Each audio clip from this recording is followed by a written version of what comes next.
Purpose. No one can create your purpose for you. No one can tell you who to be. So in purpose, you have to create your own purpose. And in evolution, you have to evolve towards that purpose.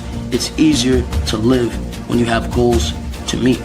You understand? If you have goals to meet, then you don't feel so voided, and you understand why every day you're looking at this person in the mirror, because that is the cool part about the game. You get to be anybody you want to be.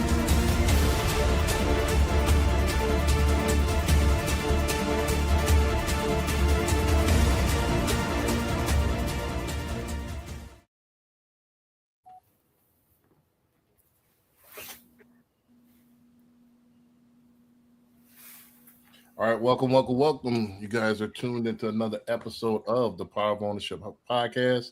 I'm your host, Brandon B. Dixon. I have my co-host here, David Youngs. Hello, everybody. From the Infinite team, Infinite Home team.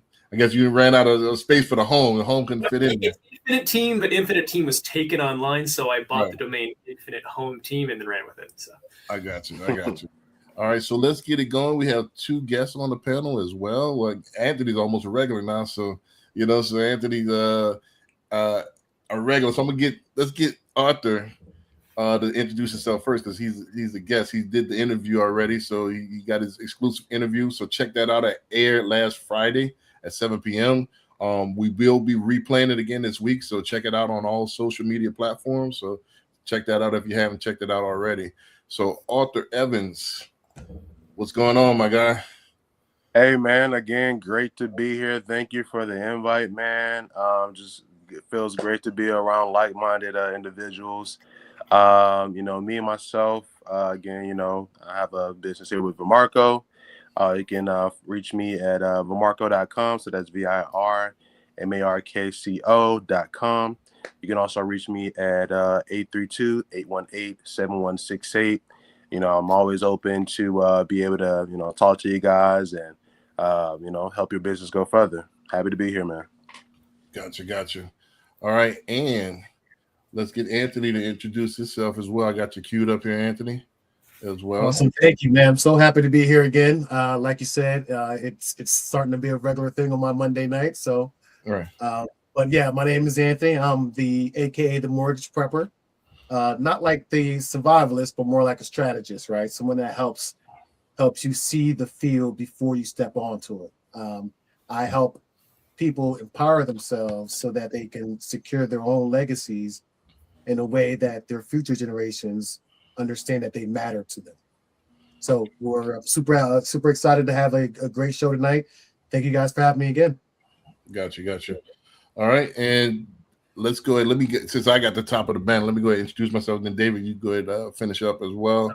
My name is Brandon B. Dixon. My NMLS is 1541210. It's at Billionaire Loan Officer on all social media. So we just got the kick launched, YouTube, Twitch, Facebook, at Billionaire Loan Officer on all social media, and TikTok as well.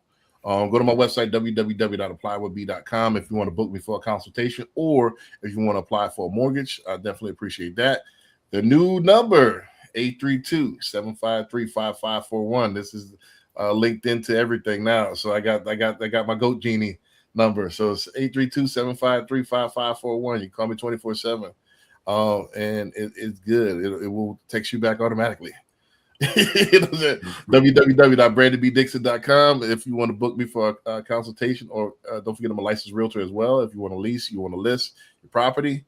And last but not least, Houston condo sales is back up and running after about a 5-year hiatus. So if you're looking for condos, townhouses, penthouses in the Houston area, HoustonCondoSales.com is back up and running. All right, David, you can take it away from there. Good deal. I love that you got a new office number so that everything's linked up. That's amazing. Everything's linked up. And I got a link with Alfonso as well, because they've found a way to link StreamYard. Oh, perfect. Okay. Now we can just comment to such and such, and everything goes into GoGenie. I'm gonna have to make sure mine gets set up that way too. That's wonderful. Right. All right, cool. Well, my name is David Young, so I am a licensed branch manager and mortgage advisor here with Nexa Lending alongside Brandon Dixon here, as well as Anthony. We are licensed across the country. I'm personally licensed in 7 states, but we have access to professionals across the country. So anybody watching here, no matter where you are based out of, between the 3 of us, we can pretty much help you here on the financing side of anything you'd ever need mortgage related. This is my handle, so Infinite Team is my brand, but again, Infinite Team was taken for the domain, waiting for it to come back on the market. Infinite Home Team is where you'll find most of my content here, including on YouTube. Primary place I would recommend going to.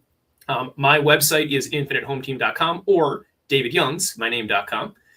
You can also schedule on my calendar, davidyoungscalendar.com. That'll take you to any possible thing you'd want to schedule with me. So encourage you to check that out, see if anything might fit. You want to book a call. And lastly, if you don't want to remember any of this, just go to this one last thing, and in one shot, you can download all of this information in one place to your phone, and you'll never have to forget it again. So thank you for being with us, and looking forward to the show. Gotcha. Awesome. So if this is your first time tuning into the Power of Ownership podcast, what we do is we review the latest clips of not only ownership of businesses and real estate, but anything including ownership, period, whether it's ownership of the mind, body, and soul, taking personal responsibility for yourself and your actions as well as your community. So we cover a full variety of different topics, nuances, and for top 1%ers like ourselves, top performers that you want to navigate through this thing that we call ownership. So let's get it going this afternoon. I want to go ahead and start the actual questions out before we even get started. Kind of this a feeler question before we even get into the actual clips here. I want y'all to think back to the beginning of your career. Were you more focused on getting a sale or earning the person's trust? And what's changed your perspective? So I want to get it going. Let's get a little think tank going around here. So anybody I can kick it off if you want. Yeah, sure. So back when I started in the industry, when I first learned that this thing called finance existed and I could help families and change their lives financially, I was so excited about it. And knowing too, I mean, there's a really nice income I can make for my family supporting this while I'm helping families. So I thought this was the greatest thing ever. I was focused on the sales until I realized I'm 19 years old and no one will trust me with their money. So then it became more about, please just trust me so I can help you with your money. So it shifted very quickly as soon as I had, and just 3, 4, 5 no's in a row of just, how old are you again?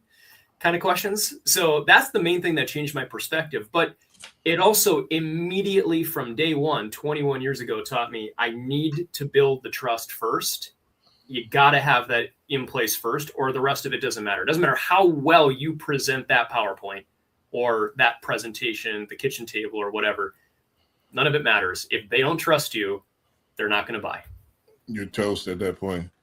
Anybody else want take a stab at that? Yeah. I mean, me, myself, at the beginning of my career, they always say start with what you have, right? So I'm calling people on my phone. I'm talking to family members. Hey, do you know someone who needs this, or, anything like that? So partly I already kind of knew them. So building the relationship really wasn't as important, but I did have to separate the that business side and, hey, I know you already, right? So I have to kind of build that structure. But for me, it was really just I definitely was focused on the sale. I'm very eager, right? At the beginning, like you want to get that first one out, right? But what it taught me was to really just slow things down, because there's a lot of things that you could miss when you're trying to get that first sale out the way. Gotcha. Anthony, you want to take a stab at that for? Yeah. I mean, it's funny. It reminds me of back when I was about 12 years old, and my dad got me into a house number painting business. So basically, the little house numbers you can paint on the front step or the curb. I used to do that in my neighborhood, and what I realized is that the people that had noticed me and seen me in the neighborhood and grew to understand it and trust me because they've seen the type of person I am, it was a lot easier to convert those people, right? The people that didn't know me when I started going out in neighborhoods, I had to work a little harder to present that, that image where they would trust me in the very beginning, right? So when I got into mortgages and I got into sales later on in life, I always kind of knew that, before the sale came the trust. And then when I got into mortgages, kind of like David, I was a little bit young. I was still 30 plus, but at that point I had been doing sales for quite some time. And, the relationship part always came easy to me. That's where I lean in as far as my personality is concerned. So I think I've been relationship and trust focused from the beginning. Gotcha. Interesting. Anthony, aren't you 30 right now? No, I'll be 40 something this year. I lost track. I stopped counting. Okay, all right. You look good, man. I thought for sure we were the same age, or you were younger than me. No, the gym's helping. I'll say that. Right. So, interesting. You both of you guys said something interesting.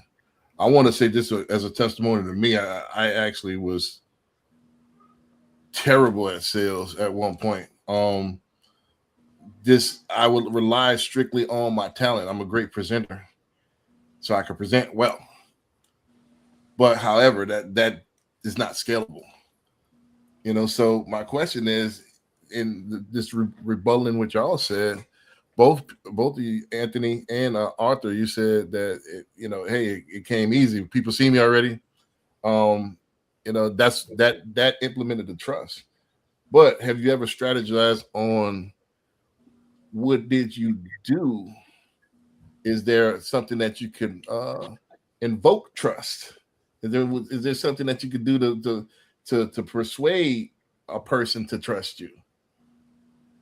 And I never thought about that until I started studying the art. What can I do? I thought it's either you do or you don't. I'm not gonna lie, man. For me, initially, I think the reason why sales just kind of worked out for me. Mm-hmm. First, I was just crazy hungry, right? I wanted it so bad, right? I'm seeing all these success stories, and I'm like, okay, I can do this.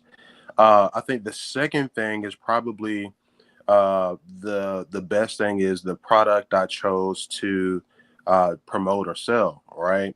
I chose something that everybody wanted, right? I think my first job with sales when I was younger was jet ski sales, right? Jet ski rentals. And this is in the summertime in Galveston, so everybody wants to have fun.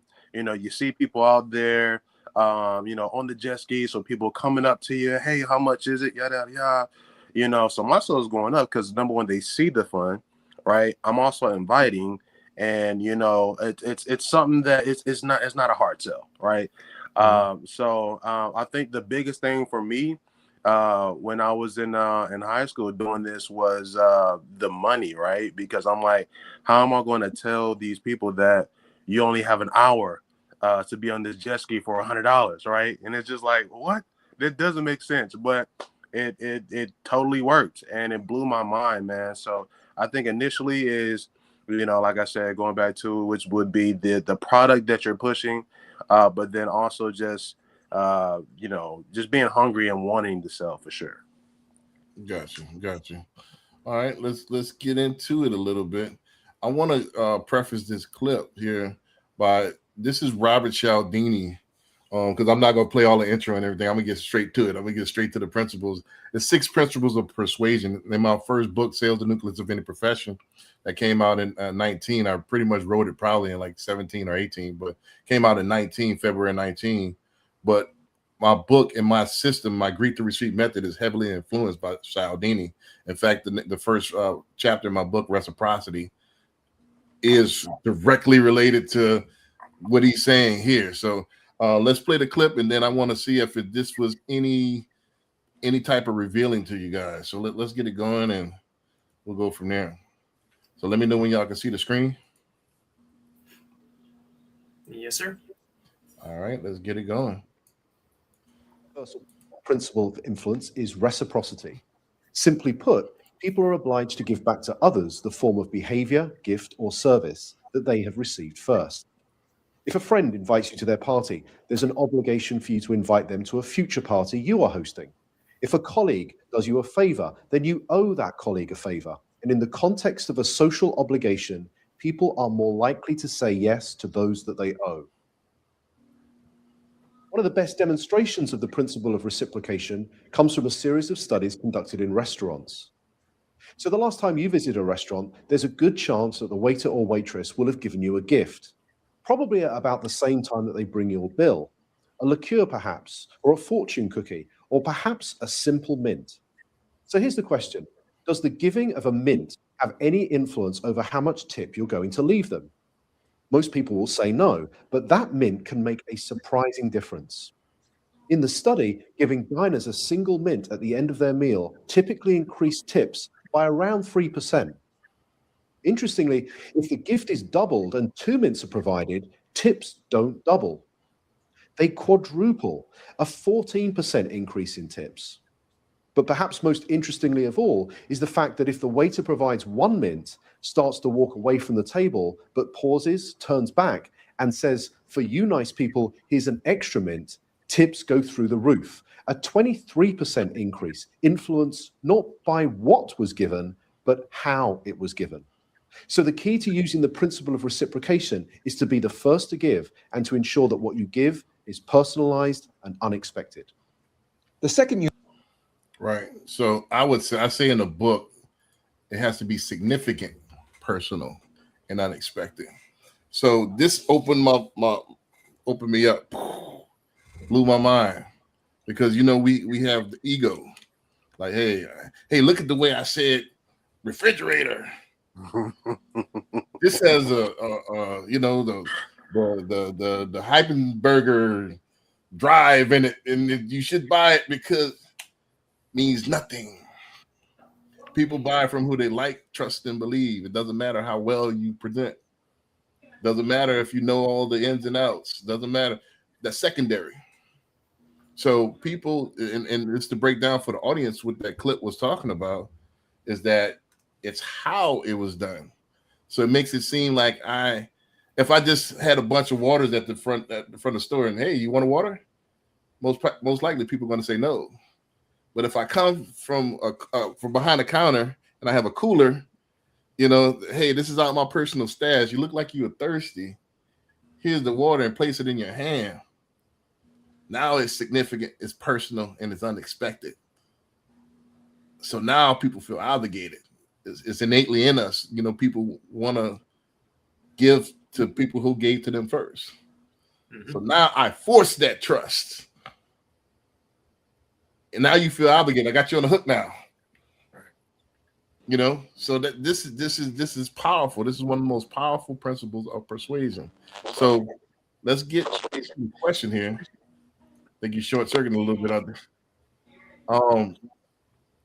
Tell us about a time when you stopped trying to convince someone and simply focused on serving them first. How did that change the outcome and even change you as a salesperson? So quick story time. I wanted these questions to be. I don't want yes or no. I want let's talk from real experience here. So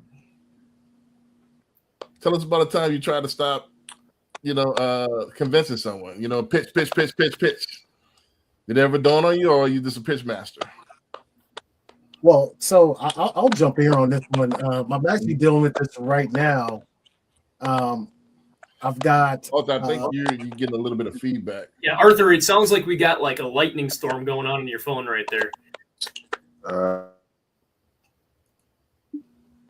I think it is because I muted you. Yeah.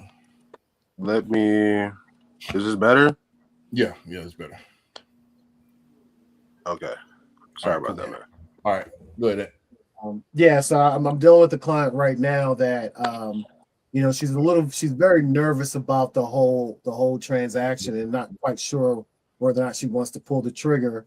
And instead of me encouraging her and saying that, hey, yes, this works, it fits your budget, blah, blah, blah, trying to get her to, to pull the trigger. I had to step back and start talking about the story, right? What brought her to me in the first place and what's really driving her to actually look into home ownership. And it's something I picked up on every email she sends, right? She signs her emails as such and such, mother of the last name boys, right? So she's very, she's a mama bear. She's very in tune to her kids. And I once I picked up on that and say, hey, all right, so we're not worrying about you buying a house. We're not talking about mortgages. We're talking about the story of you providing for your boys, right? What kind of example are you setting for them? How are you setting them up for the rest of their life by allowing them to watch what you do, right? And once I dialed into the story behind what she was wanting to do, it became a totally different conversation.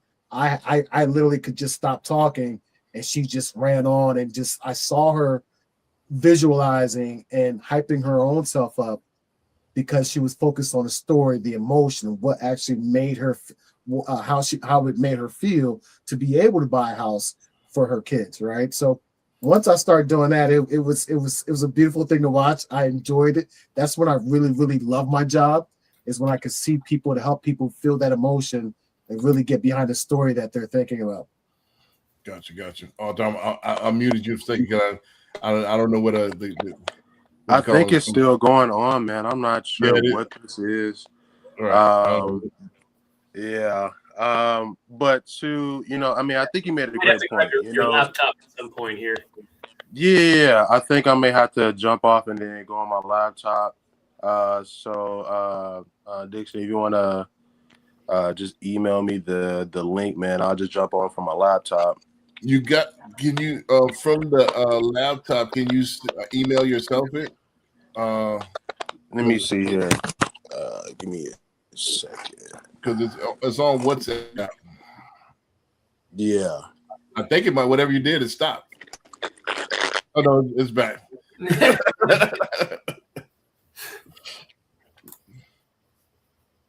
I don't know. I think you froze. All right. So, David, I'm going to mute you right now. I can go next on this one while we're waiting here. While he's hopefully getting set up on his laptop here. So one of the things personally that I can do, honestly, I think we all can do better on stories. Stories sell, facts tell, right? That's a very proven sales concept here that we all know. We all know this is true, but I think we struggle with this. We want to come across as professional. We want to be the expert in the room. We want to teach the right way. And we're doing it out of genuine concern. But the reality is, if they say it, it's gospel. If I say it, it's a maybe.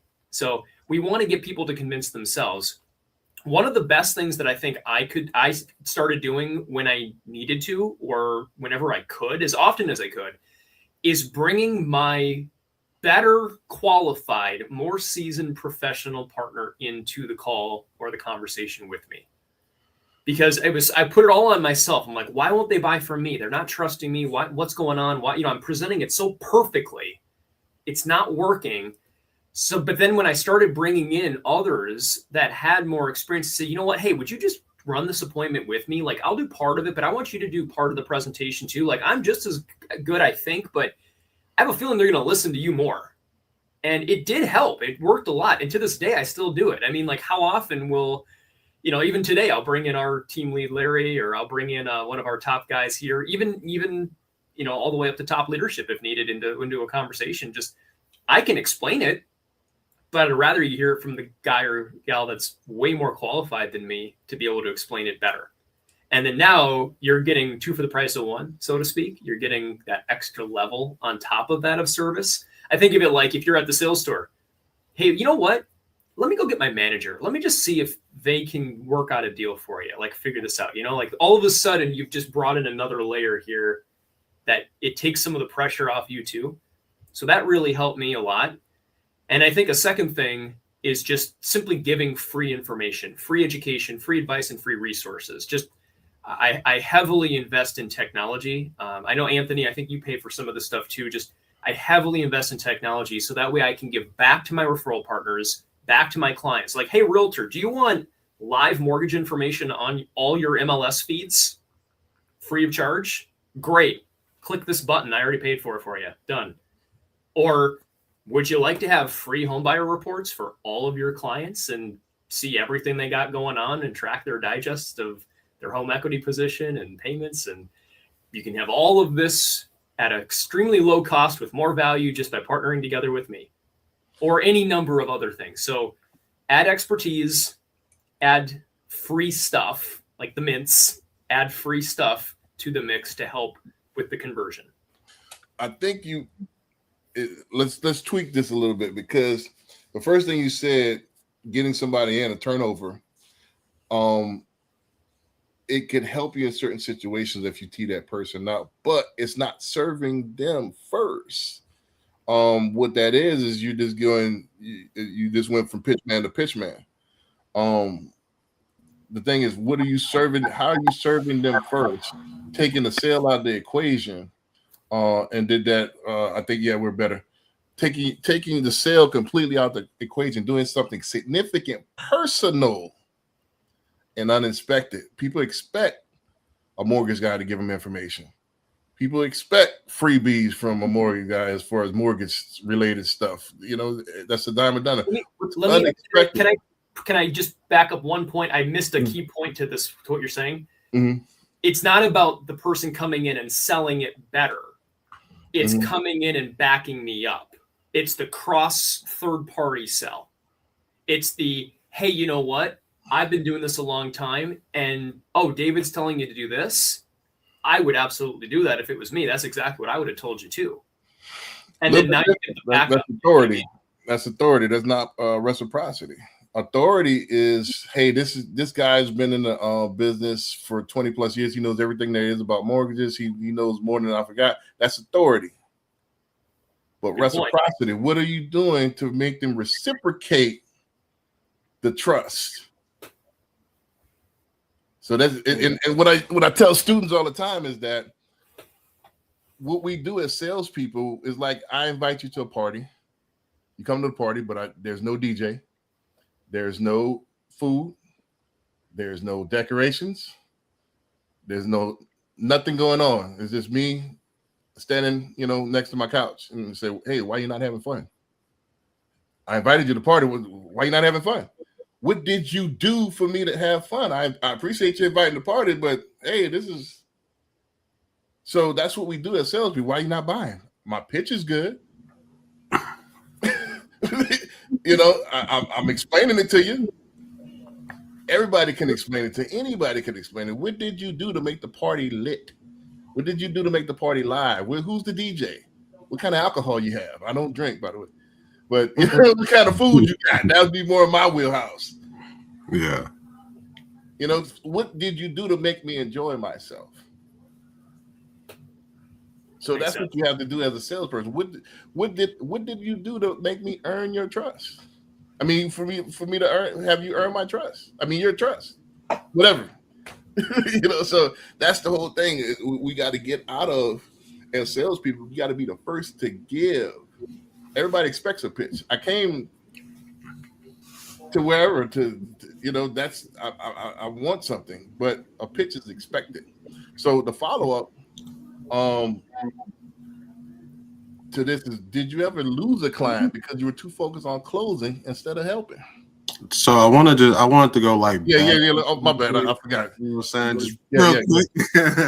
I think there was and I didn't get to hear a man here, but I did hear brother here about the story part, right?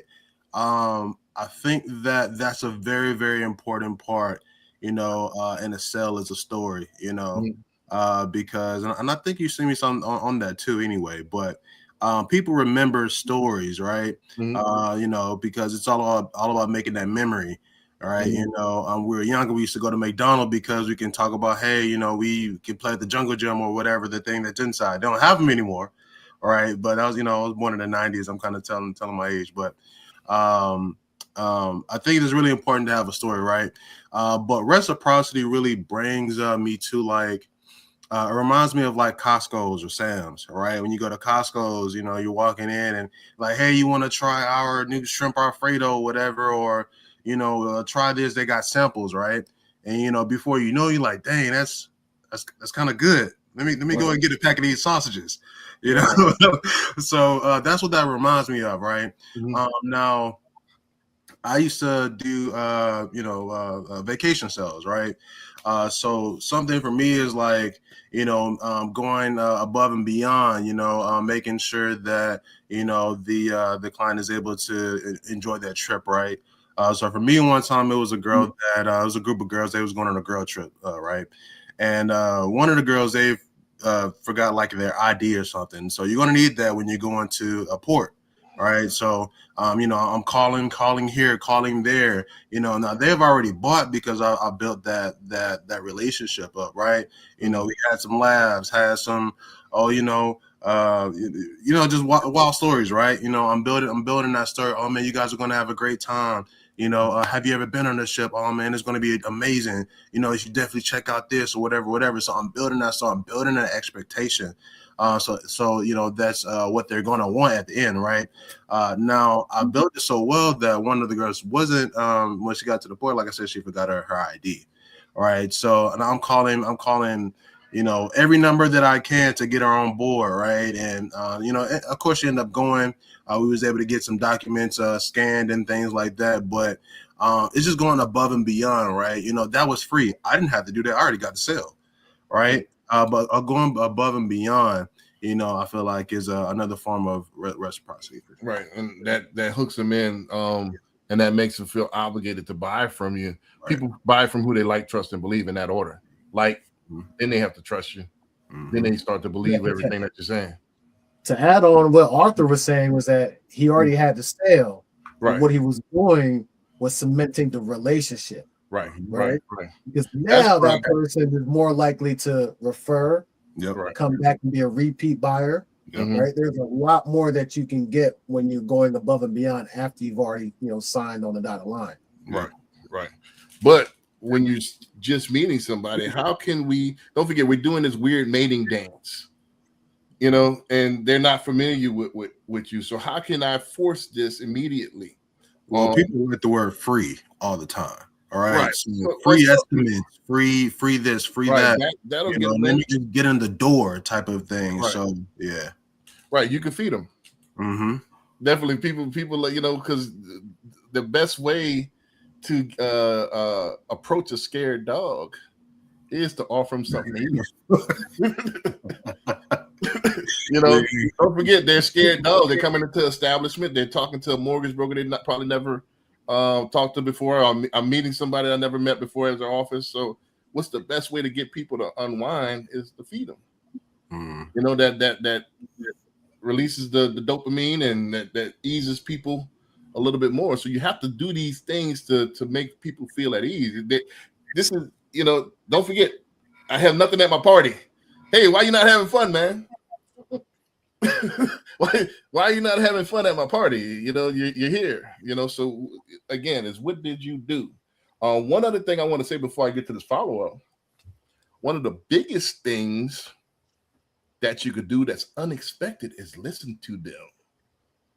Don't forget, most people, you know, are not good listeners. And most people don't have at home people listen to them. Most people want to, don't forget, they buy houses maybe a couple of times in their lifetime. So this is their time. This is their show.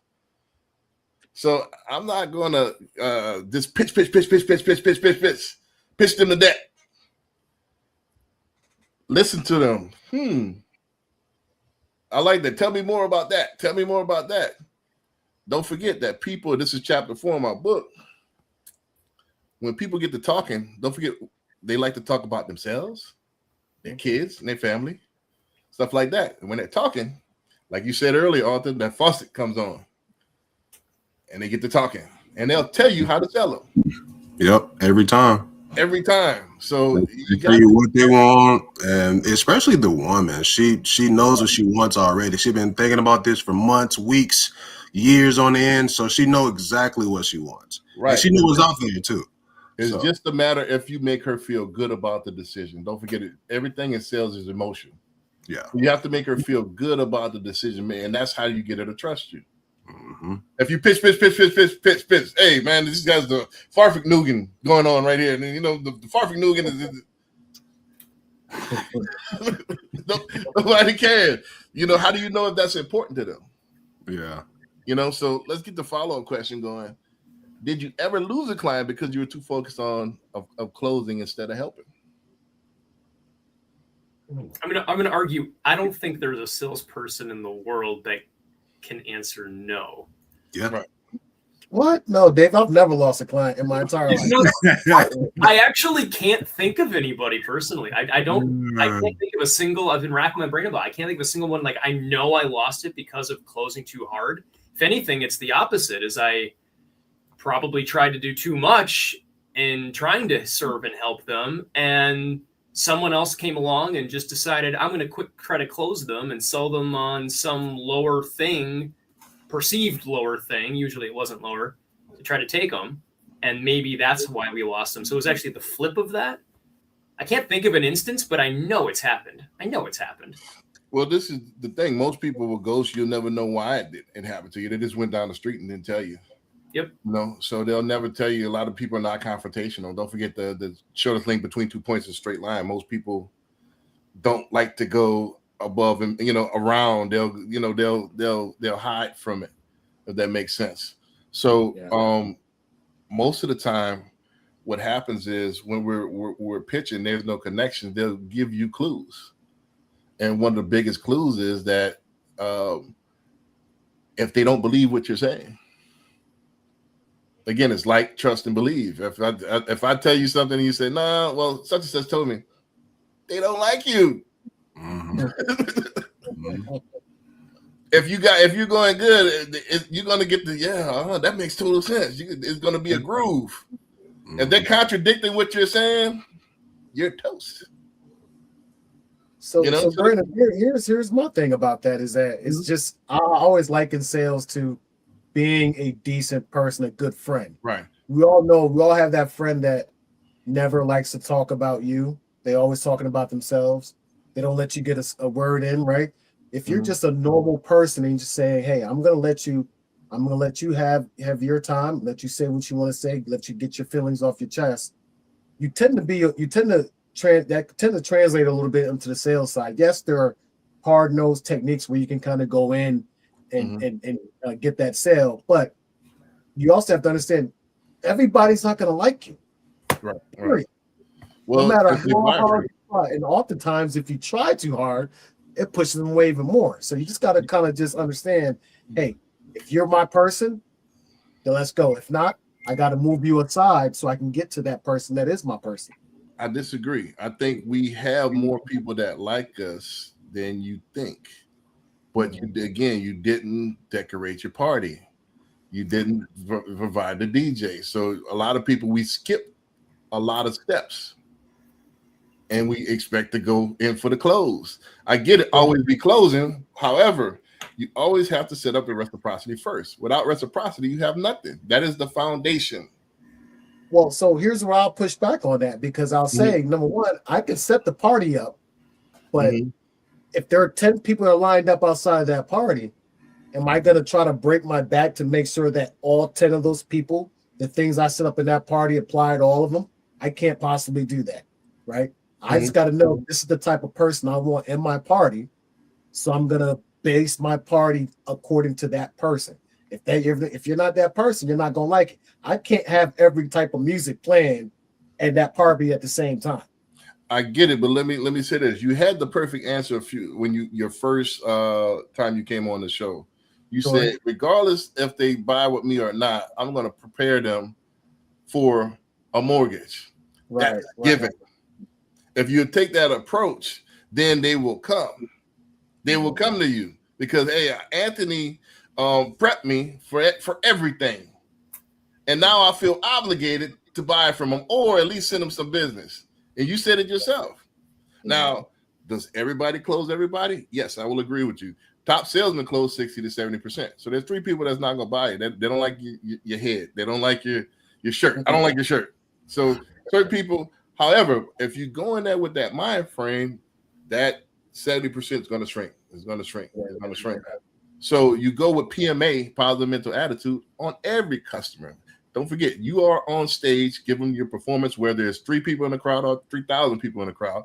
Give that same performance, same energy to everyone, and then your numbers will grow. Does that make sense? I like that. That makes sense. So don't you got to go in with you got to go in that everybody's gonna like me. right. Everybody's gonna like the party. Go in saying that half the people aren't gonna like you, less than half the people aren't gonna like you. Exactly.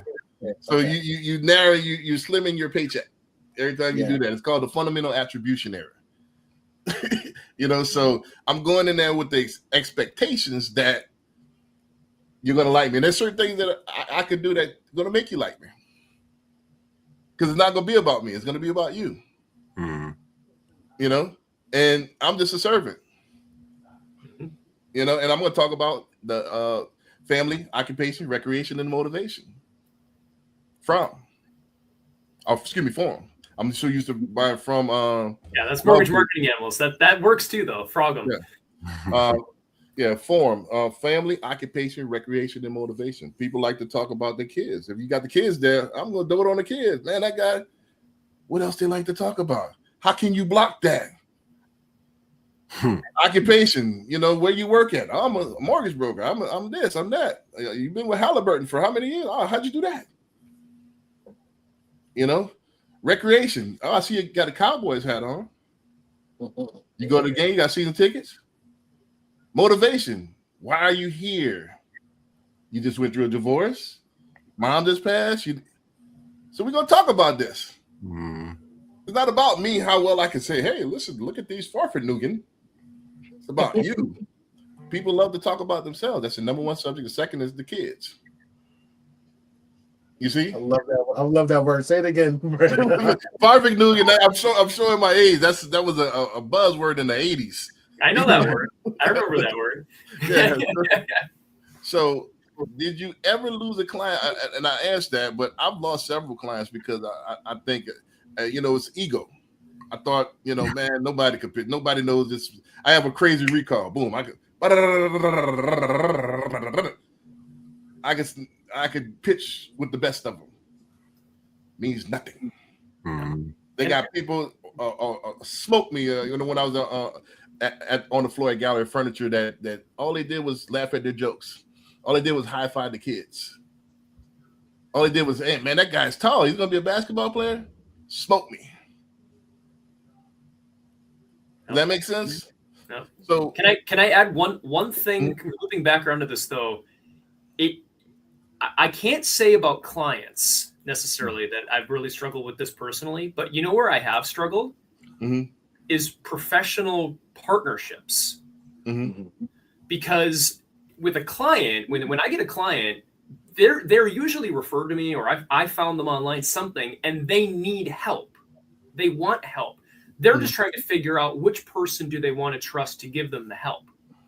But when you're talking to a professional, immediately it's a battle of ego. It's like, who's been around longer? I already know if I meet a new, especially realtors, I meet a new realtor, and in the first couple of sentences, the first thing out of their mouth is, I have been in business for insert number.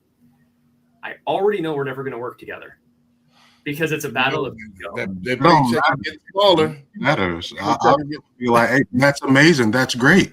Let's get it all done. No, I'm not saying I still pursue it no differently. I'm just saying I've learned over time, thousands of these conversations. Usually what ends up happening though is they're no longer coming at this from a let's build a partnership and let's figure out a way to work together and help more families. They're not thinking the servant leader mindset that I'm thinking. They're thinking, I get 100 of you people calling me all the time. Sell me on why you're the best. And it becomes an ego play back and forth. So there definitely have been a lot of professional relationships that I think I've lost over time by trying to lead with servant leadership here in that focus and mentality. But what I needed to do is actually come in real fast, hard, and close them and connect with them on that same level of a little bit of ego play, which absolutely not wrong. No. I've tried it and it works too. Like, it depends on the person. It's weird. It's a weird thing. No. First of all, there's internal and external customers, right? The internal customers is the business to business that we're doing. We're talking with realtors as referral partners. They are customers as well. So you meet ego with ego, you're going to get more ego. You know, so you drop the ego. You're the greatest. You know, I always wanted to talk to you. How you doing it? Man, can you give me some pointers? Yeah. Oh man, I'm listening. And I listen. Yep, let them have it. Let them have it. But I'm trying to get their business. Yep. That's assuming, though, they're going to let you talk long enough to even let them Listen to them. I don't care I don't need to talk. Because what happens is those endorphins are going and they're talking, and they feel good. And they're going to transfer that over to me. This guy's really good. I think one of our first conversations, we talked to like 2 a.m. I'm just listening. Yeah. All right. Like, oh man, I feel connected with you. We like buddies. I didn't say anything. Say nothing. I just let you talk. I want to ask something like during those times, you know, like because you feel the want or the need to like let them know that, hey, I'm the guy, like I have all the answers, you know. So at that point, it's like you want to show that you have product knowledge, but I think that's just the wrong time to do it, right? You know, so you know, again, building that relationship with them, building that what the R word I'm looking for. Reciprocity. Let's just say building a relationship with them, right? That's rapport. the main one. The rapport. There we go. Rapport. Right. Building rapport with them is I like English. Main part, you know. Yes. Yeah, man. So I mean, I don't think that's the right time to do it. And I say that because I say this, right? I've learned that from when I was doing vacation sales, right? I was the type of guy that, hey, this is your first time calling me, I'm about to close you today. I got to close you today. It got to happen. All right. But, you know, realizing that, hey, these people still need, you know, this man still need to go talk to his wife. He still have to, you know, set things up. Maybe he need to get somebody to watch the dog. You know, maybe he, you know, just things like that. You know, you had to set things up for the vacation for him to even come back and be like, hey, okay, we're good to go. Wife said yes. I got somebody to watch the kids, somebody to watch the dog. Plane tickets are bought. You know, we ready to go. Right. I think we don't allow ourselves to let them actually be human too. Right. You know? It's the buying process. Everybody has a process. And everybody's process is different. It's a funnel. I'll show you. It's the first thing Max showed me when I was in sales is the buying funnel. And some people come in at the top of the funnel. Some people are at the bottom of the funnel. You know, but it's a process. Everybody has a process. You can't, because you do this 1,000 times doesn't mean they do this 1,000 times. So until they feel comfortable, they're not going to land. You know, and they have to feel comfortable with you. So if you meet ego with ego, they're like, all right, I'm just going to ego this guy to death because I don't like you. I'm automatically at odds with you because it's friction. Can I defend this just a little bit? Because I feel like both of these last 2 questions, I'm answering them as stated, but it's not coming across the way I'm trying to explain it. The question is, did you ever lose a client because you were too focused on closing ego to ego? Yes, many times I have lost realtor partnerships as an example because of the ego. And then, dude, I've been doing this longer than you. I know what I'm doing. You do, and then you have that. I'm saying, yes, I have lost partnerships because of doing that. Right. Which is why we don't want to do that. So I'm saying the same thing you're saying, Brandon. I just said it in a way that maybe didn't come across the right way. Right. So yeah, you definitely going to lose out that way because it's called one-upping. Yes. You know, back off and let them talk. Right. You got to dote on their experiences because they're the customer. So I can't say, hey, I pull a picture out and I caught a red fish, a red snapper in Lake Cairo, and then that ain't nothing. And I pull out my phone and I bought a bigger fish. You just, I hate those people. yeah, Man, I hate you those just people. pissed on everything I did. Now, how do I feel? I don't feel good now because you one up me, Mm, and I'm the customer, so I automatically shut down. yeah. I don't like you anymore, so I don't trust you, and I'm not gonna buy from you because I don't believe nothing you're saying. Mm. So, oh man, that's the biggest. Damn, how did you catch that fish? What type of bait you use? How often you go to Lake Conroe? Is that the biggest fish that you got? It's about them. Take yourself out of the equation. Yep. So let's go to the next one. The biggest difference between a salesperson and an owner. A salesperson asks, "How can I make this sale?" An owner asks, "How can I create so much value that the sales become natural, the natural next step? What can I do to make that party live, lit, unforgettable, that you're going to have to want to come back?" You know? So, and that shouldn't be a question. That was actually my answer here. So let's go. Let's go to, I don't know why I put a question mark on the internet. Let's go to the next question before I set up the. Have you ever realized that the sale wasn't won because of your presentation, but because of the relationship that you built before you ever asked for the business? Tell us about that experience. So this is about realization. Have you ever realized that yet? Yeah, I mean, some people, and I don't mean to kind of go, but yeah, I initially said when we kind of got it, started here, people will buy simply because of the product is good. You don't have to be the best salesperson. You just have to be liked. People want to buy from people they like. So, I mean, there's been plenty of times, I kind of talk about when, like I said, I was doing vacations and stuff. I've never been on a cruise ship. Never. Right. I want to go, but they don't know that. Right. Right. They don't really care. Yeah, they don't care. They don't care. I give them a story. Hey, this is what you're going to expect. Now they have this expectation of, hey, this is what I'm going to be able to tell my grandkids for years to come. All right. So, I mean, I think that part comes easy. Those are the easy sales, the layovers, that we all like as as owners or whatnot. But anybody build a relationship first? I got a quick story actually on this. Last Friday, before you get into that story, Saturday was my first time checking out your website. My site?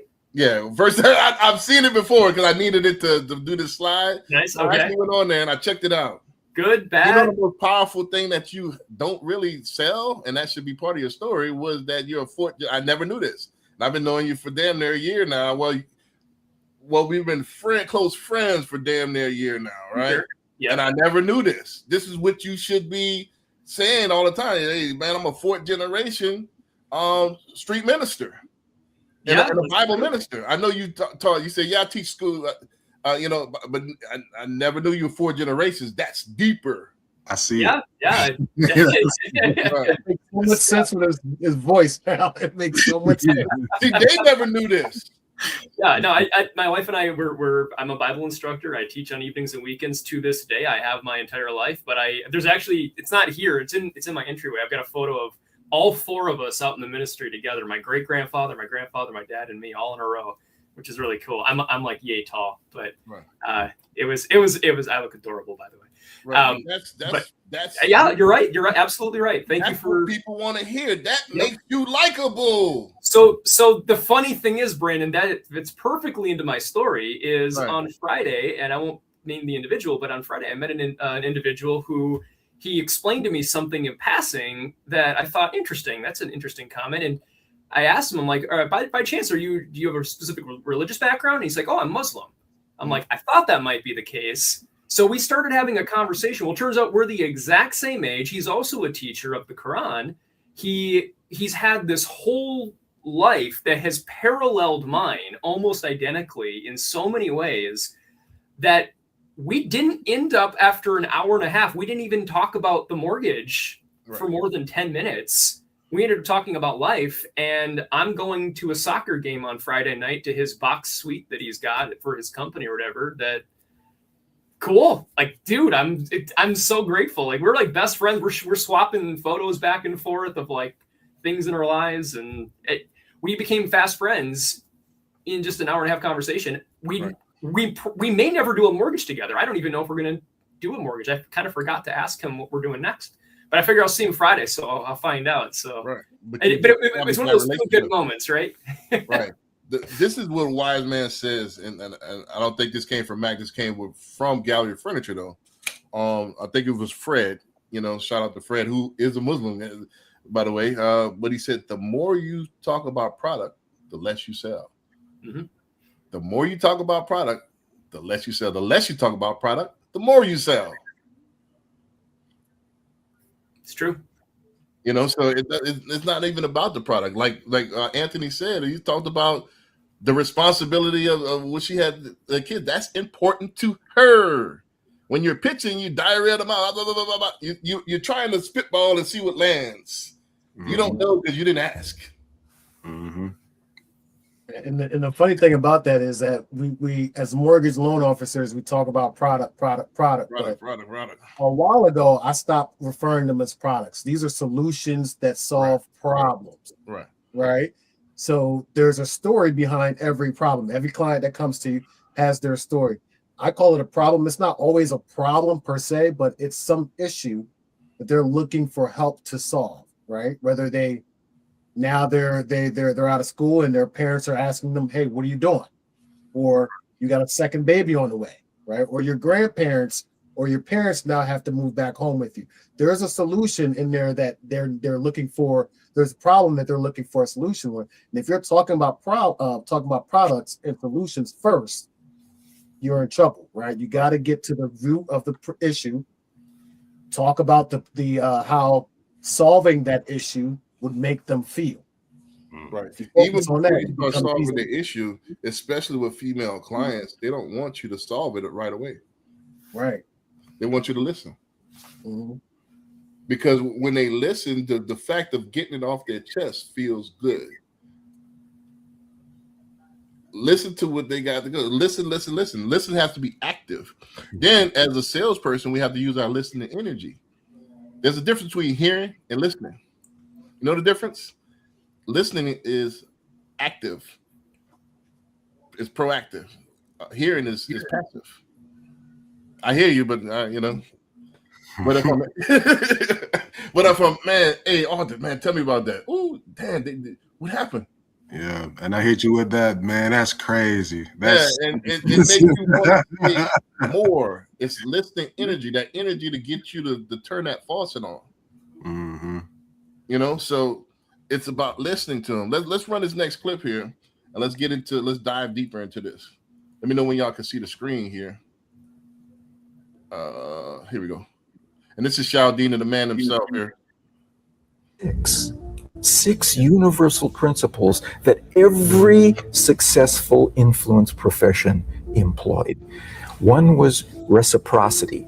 People want to say yes to those who have given to them first. There was a recent study that showed when customers came into a candy store, if they were given a gift of chocolate at the beginning, they were 42% more likely to buy in that store because they felt obligated to give back to someone who had given to them.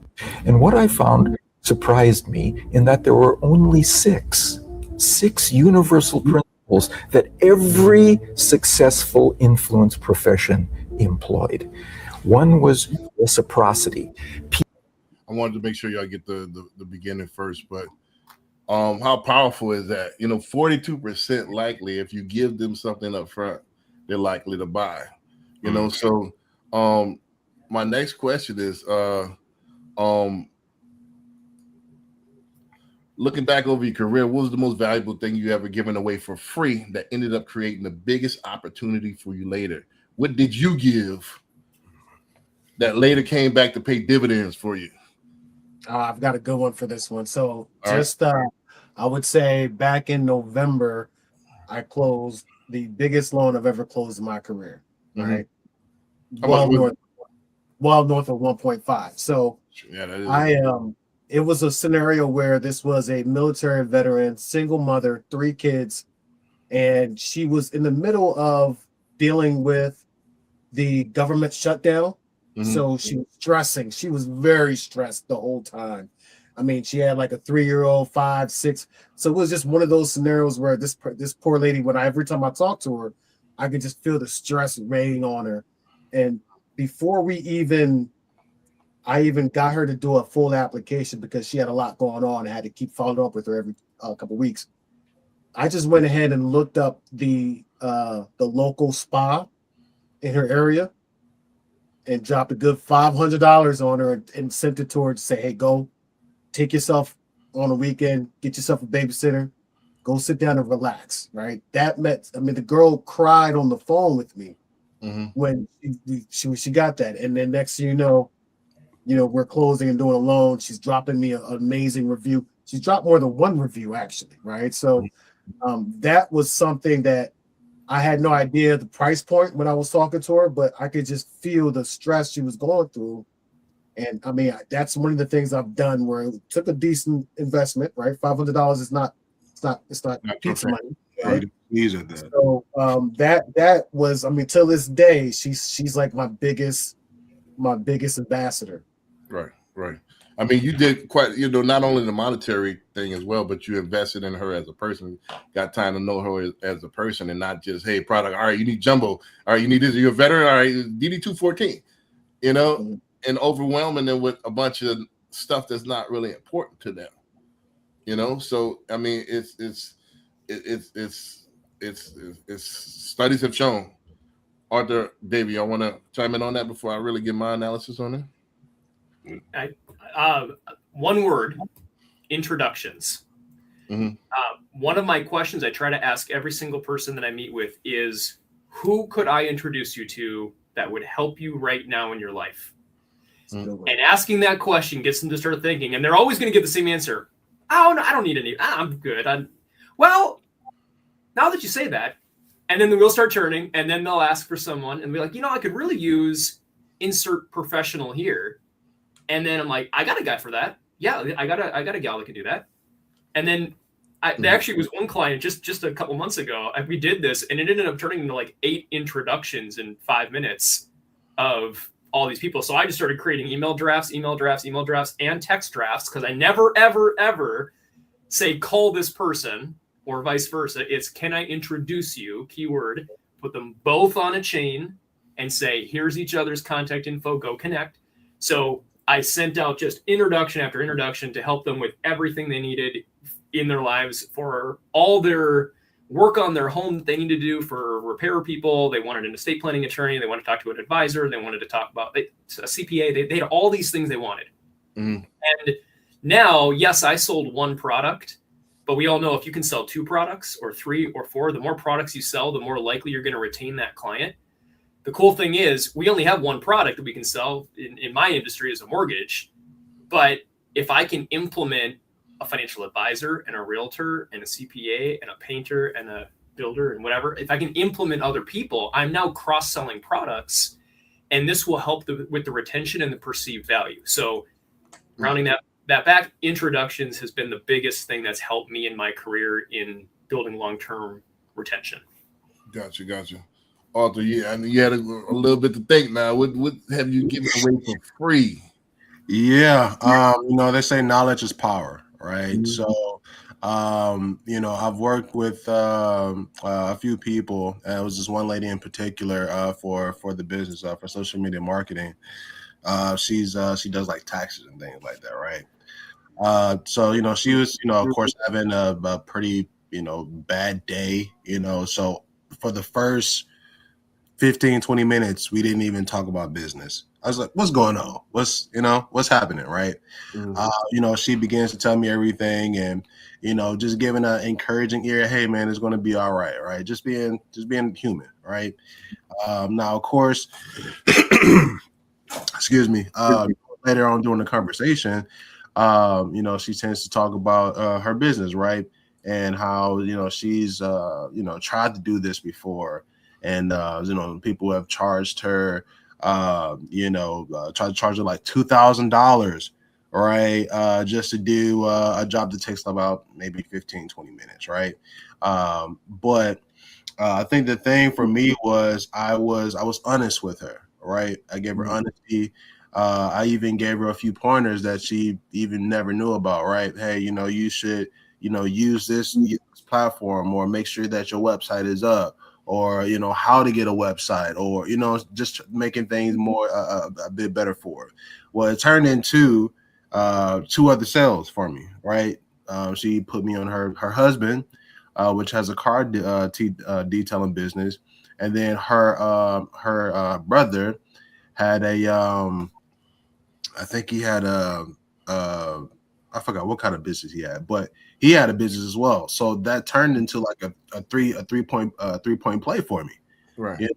Just from offering up information to just help someone. All right. Yeah. So that's been for me. It hasn't been like monetary for me yet. Well, that is monetary because you got the referrals. Well, so, yeah, for sure. Yeah. For sure. So you I'm got just the saying, like initially, like Anthony, he said he did like $500. Right. Like, It doesn't have to be money. It could be anything. It's just what you did where you were the shoulder that she could vent on. Yeah. And that a lot of times just being that opens people up, because a lot of times in life they don't get listened to by anybody. Yeah. So you being there to listen to them, and that opens people up. Most people just want to pitch. What do you want? What do you want? What do you want? So, and you're just it's all about you. So if you pump your brakes a little bit and make it about them first, because you're trying to get their money instead of being about you, and you trying to make your Mustang payment. Yeah. You might get enough to buy that Lamborghini, if you start worrying about the Mustang payment. Yeah. So and that's what I'm that's kind of what I want to get to.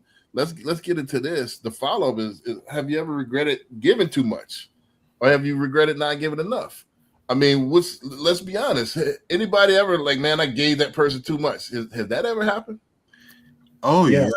All right, scenario right this second, Brandon. It's funny you brought up the whole giving out the value, even if they don't do a loan with me. I had a client that came to me, and then they ended up going new construction, and obviously with that they're going to get the builder incentive.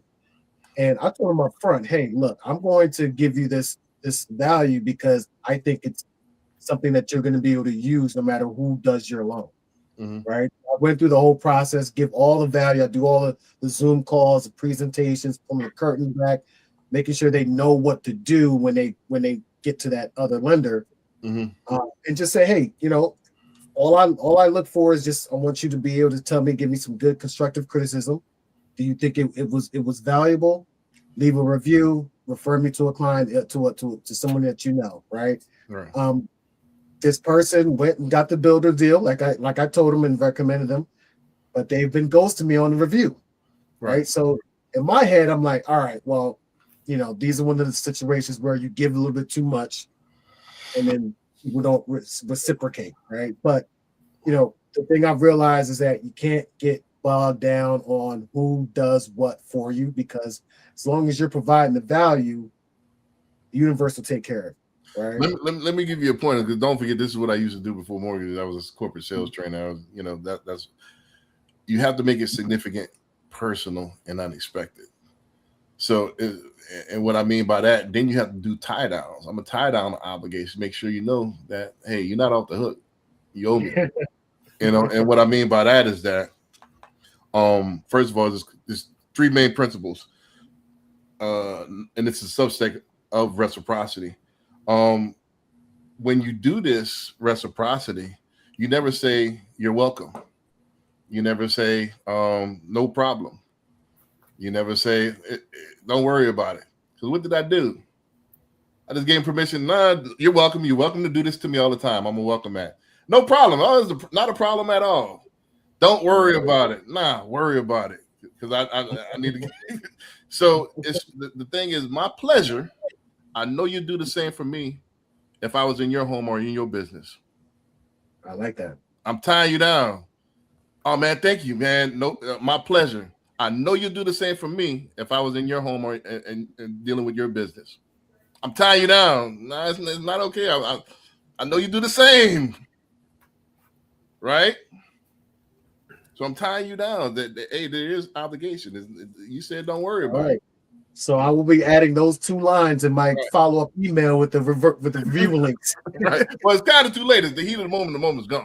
You know what I mean? No. I'm going to set this Goat Genie up, and it's going to be for the next 6 months. Right. You put them on the drip campaign. Hell yeah. Right. So my thing is this: like when you give, you don't want to give the full gambit of everything. You gotta leave them hanging. All right, I'm gonna show you that I got a little flash. You know, I want to definitely help you out, but don't forget I do this for a living. You know, so hire me. Don't use me. Don't abuse me. Mm-hmm. You know, and so definitely use me. Yeah, I would. But and then there's a way you can set up instantly. All right, hey, listen. I know you're going to go to the builder. However, what I need you to do for me is that because I already earned the right. I've already given. I need you to do for me. What I'll do is I'm gonna go ahead and sign in. I mean, send you the link. Can you while we're on the phone, can you shoot me a quick review, real quick while we're on the phone? It's the heat of the moment. Mm-hmm. Right after it's on the right after emotions on high. I just gave it to you, so now it didn't wear off. The thing about it, this is what I used to tell my students all the time. When you're making out. You don't tell your girl, or now you got to say guy nowadays, but you don't tell your girl, hey, wait a minute, I'll be right back. Let's pick this up later on. It's a family show, but yeah. Right, but you get what I'm saying. It's that chemistry now. It's the emotions on high right now. You just giving, they're feeling good. I'm gonna ask right now. Hey, let's go ahead and I need from you. I know you're not going with me, but hey, can I get 3 of your family members right now? Somebody that can let's get name and email right now. So and I used to do this at closing. I need to get back to that. When I used to go to my closes, I used to go to closers and I'll have a list. Here's your closing gift. Hey, let's take pictures. Here's the packet. Here's all the coupons and everything. And here's my referral form right here. Go ahead, fill this out. Give me 5 people. Heat of the moment, and the moment's gone. But I've never regretted giving too much. It's always gonna come back. Even if I don't win there, I'm gonna win in the long run.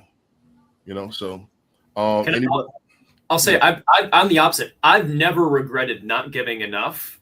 Right. I don't think that's in my brain to not give enough. I have to constantly check myself and recheck myself. Stop giving too much. I have to keep reining it in. Like somebody meets me for the first time, and this especially applies in the external relationships we talked about a minute ago. Of if, like, say as an example, you're reaching out to a new prospective referral partner where you can work together with clients. Immediately, I want to the way I actually explain it is, how everybody comes to you with their little toolbox and they take out this one little shiny thing and they're like, what do you think of this, realtor? They don't care. They've seen it before. I have a freaking warehouse behind me. Anything you need, I got back there. Well, I just don't know what you need yet. Well, that's the thing. You're not listening to what we saying. Right. So it's really important to them. Check this out. This is how hold on. This is how I lead, though, is just simply saying that one thing. No. And then I immediately say, so Brandon, what's important to me in our meeting here is I want to know, before I go randomly pick something off the shelf, I want to know what is important to you. What are your pain points right now? How can I help serve you better? What would make this easier for you? What are your challenges you're facing right now with your current partnerships? Give me you. I want to just learn about you, and I don't want to say a single word about me and anything I got during this process if I can. If I do, I talk about one thing and that's it. Hey, partner, do you prefer French kissing or picking on the lips? You want to kiss on the ear? What do you want? It's the same thing. It's those open-ended questions that Right. Listen, let me give you an analogy. Let's go back to the liqueur or the mint analogy. By you just putting a bowl of mints in front of them and saying, "Here, take all the mints." That's not giving too much. It's how you do it Right, Then right. important. So, hey, realtor, I got a Hold bowl on, of let me mint. finish my thought. Hold on. Let me finish the thought. Remember what they said in the video? He said they give one, and they turn around and say, for you nice people, here goes another one. It makes them feel special. What are you doing to make them feel special? Because if I just give them a right here, his mint, all right, his junior mint, his this mint. You do this Exactly. to everybody. That's my point. So I've got this giant bowl of candy. Right. Hey, what's your favorite candy? Let me see You if I say can. that to everybody. That's not that significant, right here. personal, and unexpected. But they didn't expect me to have the bowl of candy. They expected a piece. Yeah. But now they realize, wait a second, you got Butterfinger in there? Not the same And thing. they're like, yeah, I want that Butterfinger. I don't want that other one over there that everyone keeps giving. I want that one, you know? It's not the same thing. It would be more powerful if, I'm eating candy or whatever, and I come from my product says I only got 2 candies left, but for you, man, it looks like you like butterscotch, man. I'm gonna go ahead and give you this. That's way more powerful than, hey, I see the candy that you got. You got a bowl. Everybody else has bowls, and you're offering me. That's not significant. That's not personal. See, Brandon, I hate butterscotch though. So if you gave that to me, I'd be like, dude, no, take that back. But it's just an analogy. But whatever the candy might be, it's how you do it. You got to make them feel special. Mary Kay, the person that started Mary Kay, it was a cosmetic line back in the 60s, right? She used to ride around in a pink Cadillac, right? Mm-hmm. And she said that they asked her how did she build her empire? Because she used to go door to door. Used to have these Tupperware makeup parties and stuff like that. She said that every client, she pretended they had 4 letters branded in their forehead, which was MMFI. MMFI. Make me feel important. Yeah. Make me feel important. Like you just had a candy. All right, what kind of candy? All right, you tell everybody what kind of candy they want. I don't want no candy. Mm-hmm. But if I think we're saying the same thing, but we're having a disconnect here on this. The key is, my point is, my struggle. Have you ever, again, I'm following the question you wrote, Brandon. Have you ever regretted giving too much? Right. Yes, I struggle with, hey, here's all these things I got. Here's this bowl of everything. I've been working very hard over time to just rein that in, though, and not try to lead with, hey, here's this bowl. Instead, figuring out as quickly as I can in the conversation, what do I think I can offer as fast as possible that will get them to bite on that point? And now that they've seen that value of something they like, oh, I think, you know what? You want Butterfinger? I got Butterfinger back. I'll bring that over. Now I got you, and we can keep going from that conversation. So I think we're saying the same thing to an extent, but my question now, because I don't want to make this into a loan officer. How do we recruit realtor? Yes, but I'm always of the mindset that I don't want to chase anybody to work with me. Mm-hmm. I want them to be able to see me and decide that's the person I want to work with. Right. Because as soon as you start chasing people to work with them, then you got to walk that fine line like David's talking. Do I need to stop wasting their time? I can't play the slow game and just let them talk. Maybe they're the type of person that says, hey, I've got 5 minutes. Tell me why I need to be talking to you. Exactly. I'm not telling you my whole life story because I don't freaking know you, right? So you got to find that fine line. That's a losing battle. That's a 50-50 shot, right? Depending on the personality that you're on the phone with, depending on if you really have something that they really care about. You don't have any idea what their current relationship is. They may not need a new person. They may not need somebody with the whole warehouse because they only need 4 things on the shelf that their current loan officer is already providing, right? So that whole, I got to go chase people, I am done with that. I've been doing it for 10 years. I swear to God, I'm done with it. Well, I'm going to provide value. You directed at me, so let me rebut that. It's not about chasing people. That's fine. It's about providing value in your community to where they want to do business with you. They like, trust, and believe you. So again, you're not going to be everybody's cup of tea. I'm not delusional in saying that, but you want to give yourself the best shot. And the best shot is, to answer your specific question, is persuasion and there's persuasion. So if you got a person that you know is going to be an A-type personality, most people that are successful are going to be A-type personalities. I'm going to do my recon on you before. I'm going to look on your social media. I see that you like the Cowboys. Hey, man, I just got some Cowboy tickets here for preseason, man. I thought, and I was scrolling on social media, and I see that you like the Cowboys. I got some tickets for you, man. And I thought about you exclusively. Can I give a real example of that exact thing right now? Literally. So yesterday I replied to a couple of people in a couple of communities online that said they were debating about mortgage companies and where to go from a recruiting standpoint. And I just simply put in the chat, hey, I had the same struggle. I've actually got a couple really cool calculators that a friend of mine built, our good friend Larry Klecker, that I'd love to share with you. If you have interest, I'd be happy to send them. Just DM me and I'll get them over to you. 4 people DM'd me. One scheduled on my calendar for this afternoon, and he's pretty much said, like, I got to do some checking and research, but I'm coming over. And then literally 20 minutes ago, while we're on this right now, another guy just scheduled right now. I don't know if he's watching, but he's scheduled for tomorrow morning at 10 a.m., I guess, from that. So I hope they're doing some interviews as well. that's what we're having a conversation about. Right. What they want to do. He literally said in his comments or his notes here, he said very simply that he's looking for more information on what we're all about. And what did he say? Hold on. He said 26 years in the business, went back to being a broker 3 years ago. Wanted to find out more information. The most important things I'm looking for are rates and autonomy. Right. Now I know exactly what his pain points are because I built that into my Calendly. So I know exactly what he's looking for, and I know what to address. But this led with me replying to give a free value calculator. So just, again, to your exact point, Brandon, like this is what it takes. It's just reaching out and providing helpful advice and resources. Doesn't matter if they ever do anything with it or anything comes from it, but you lead with value, and you never know. But it was more importantly how you did it. So let's the marketplace has a funny way of rewarding people who create value before they create invoices. Owners don't keep score. They invest in people. Over time, trust compounds just like money. So and this is a statement. I'm just, that I started putting my statements in there. So it's, to answer the question. Yeah, you might not want this one, but hey, now I got somebody, you earned the right now to drip him.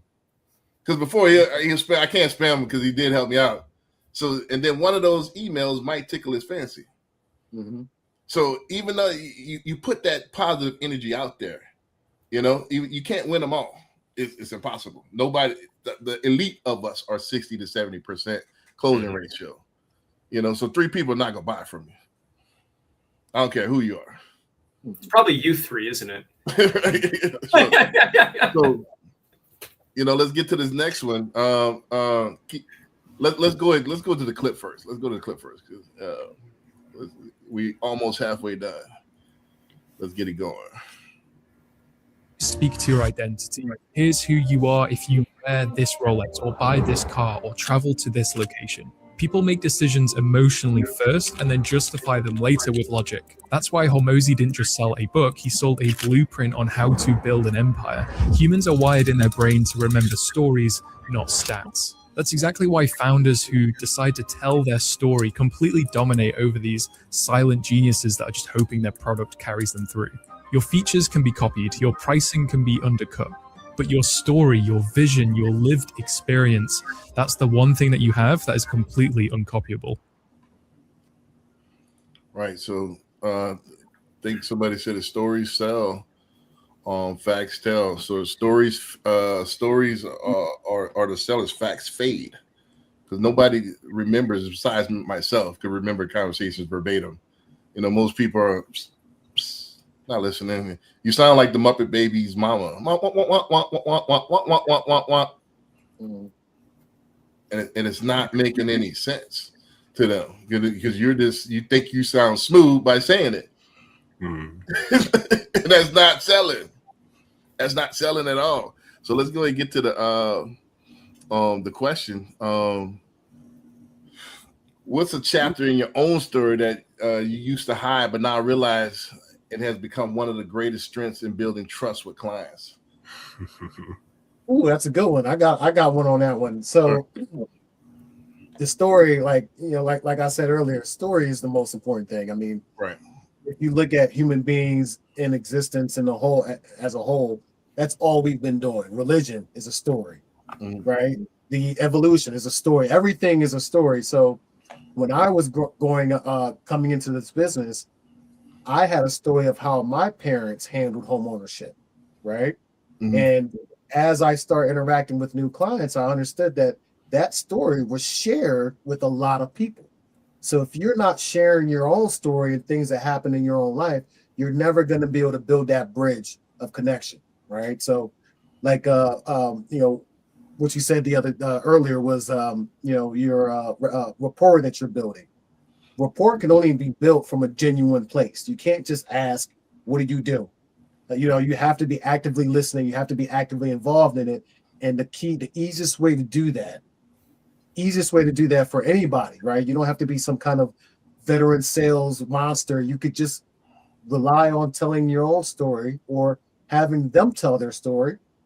And then when it makes sense, you impart parts of your story that you can share and relate to them too, right? So when I started showing that my family had a certain experience with home ownership, that close rate went through the roof, Brandon. When I tell you, when I shared that stuff about me, people felt it, saw me as a human being, which is another reason why I say people are worried about AI a little bit too much, because AI doesn't have the story, right? People sell stories.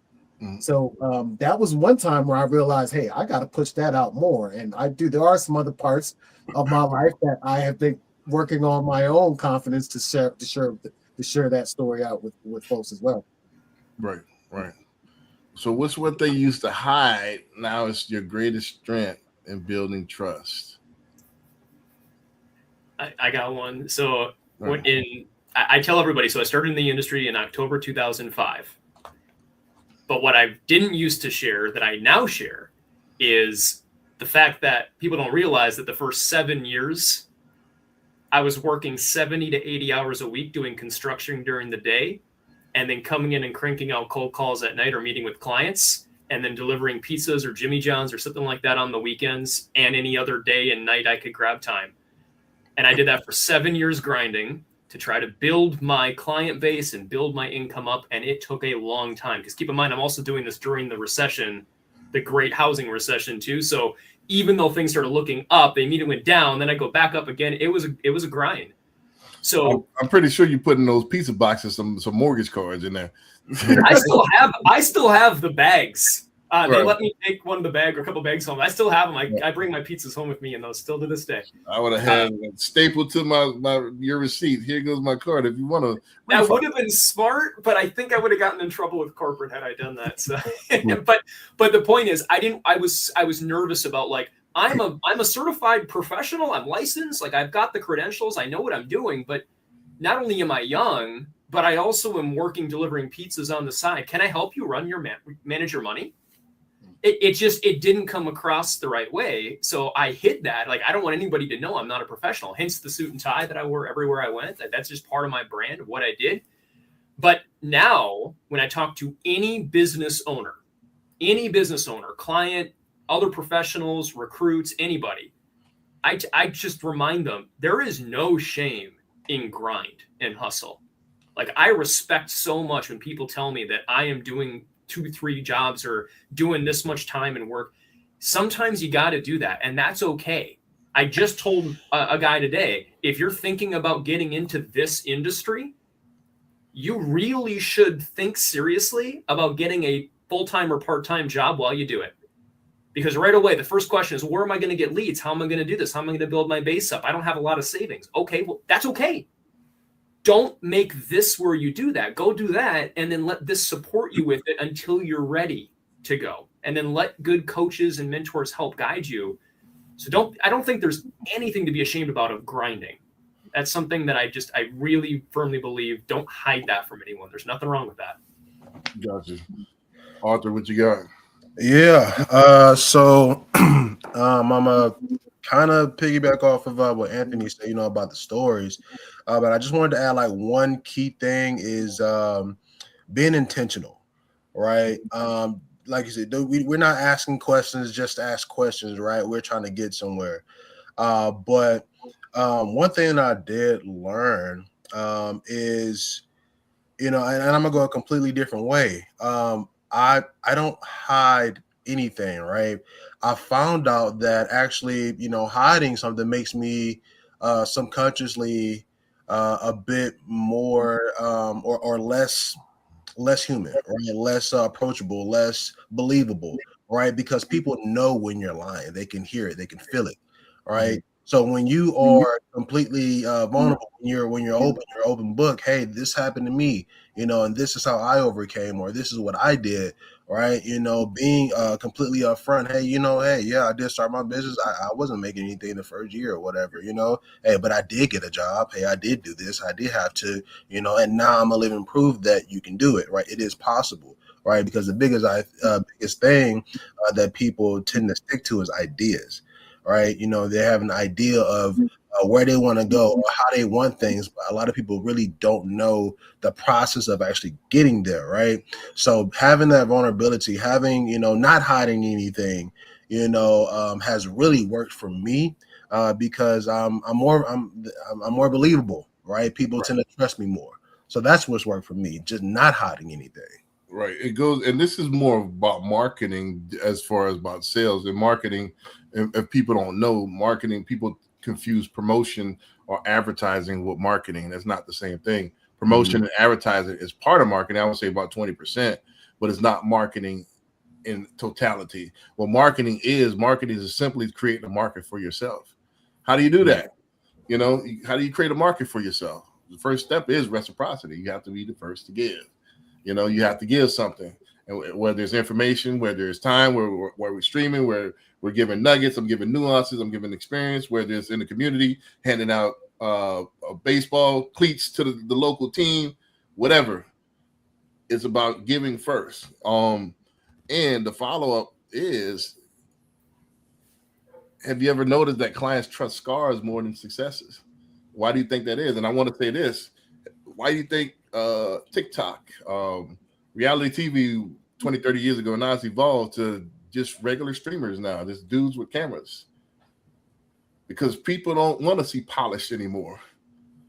But back in my grandfather day, it was here, dogs, Willis-Stein, art thou? And, you know, they wanted to see Robert Redford, you know, acting, you know, construct words beautifully without stuttering. And, you know, and now people want to see the guy that stutters now.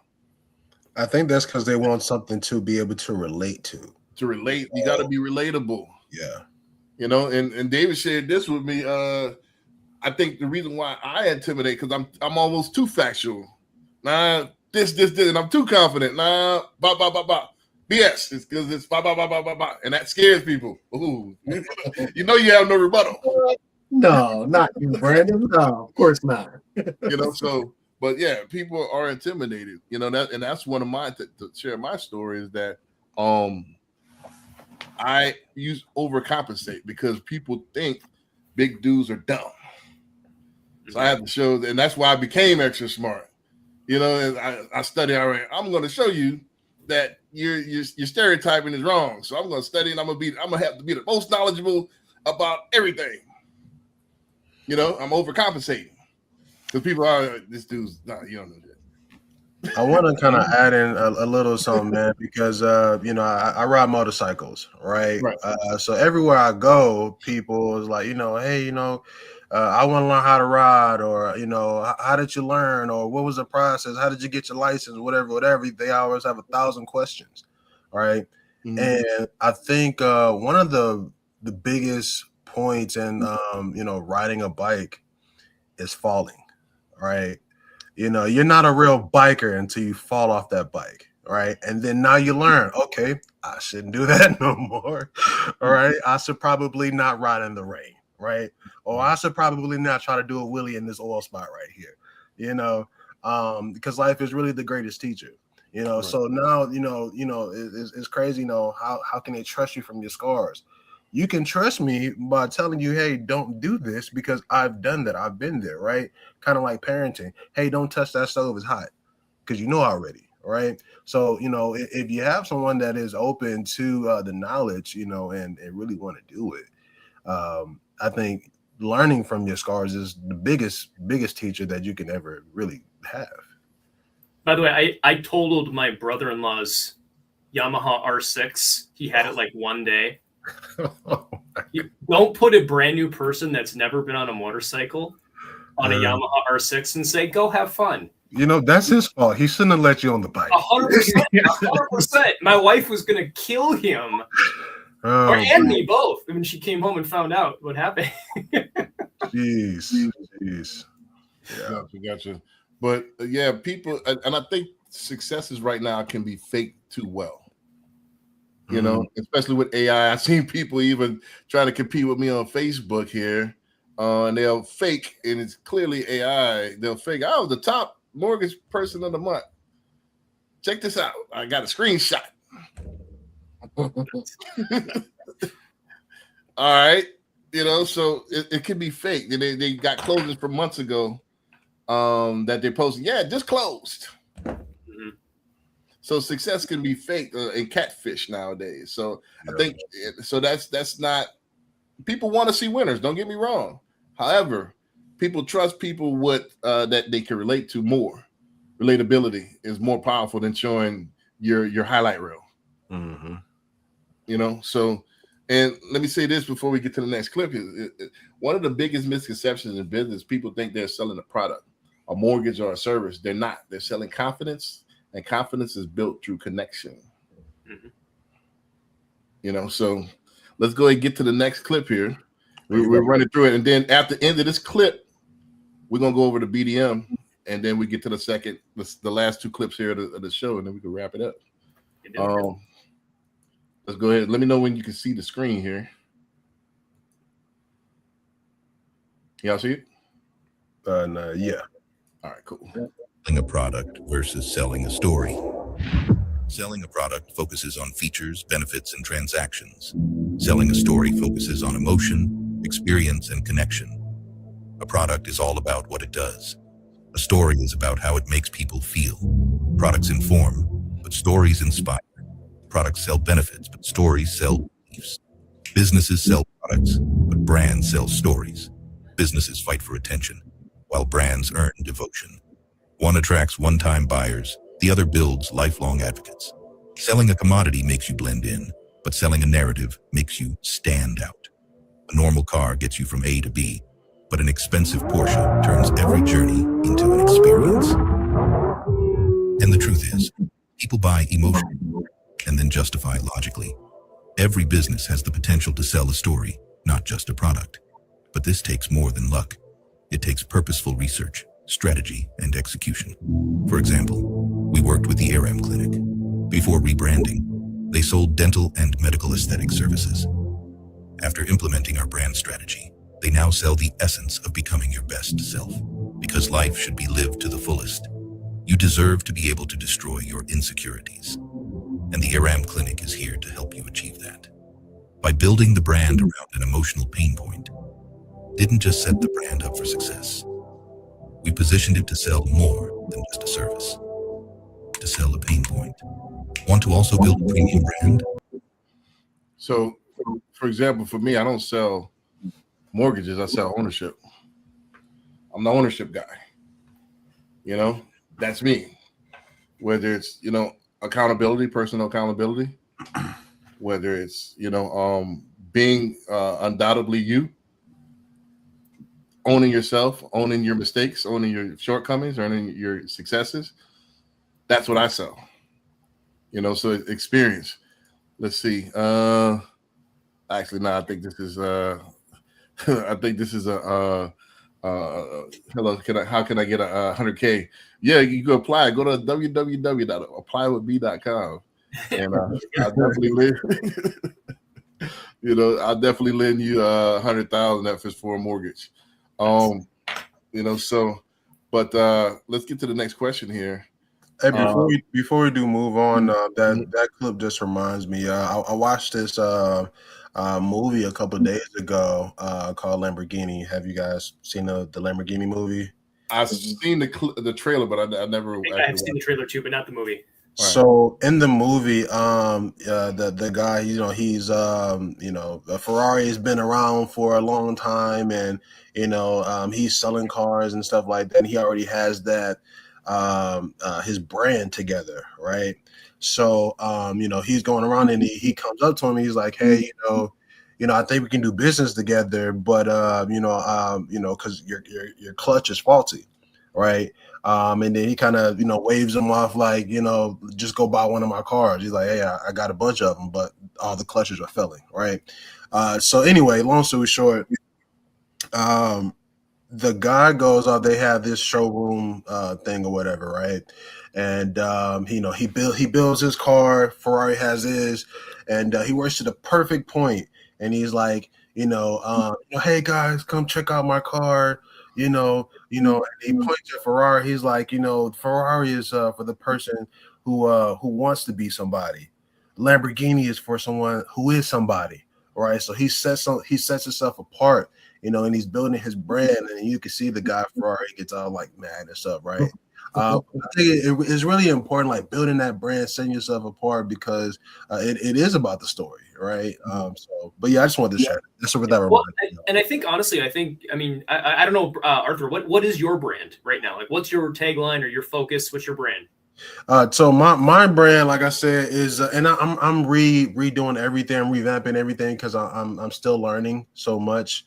But mine is just simply just helping the community, bringing the community together. All right. Like I said, I work with SMB, so mom and pop shops, small to medium businesses, nothing big like Walmart or Target or anything like that.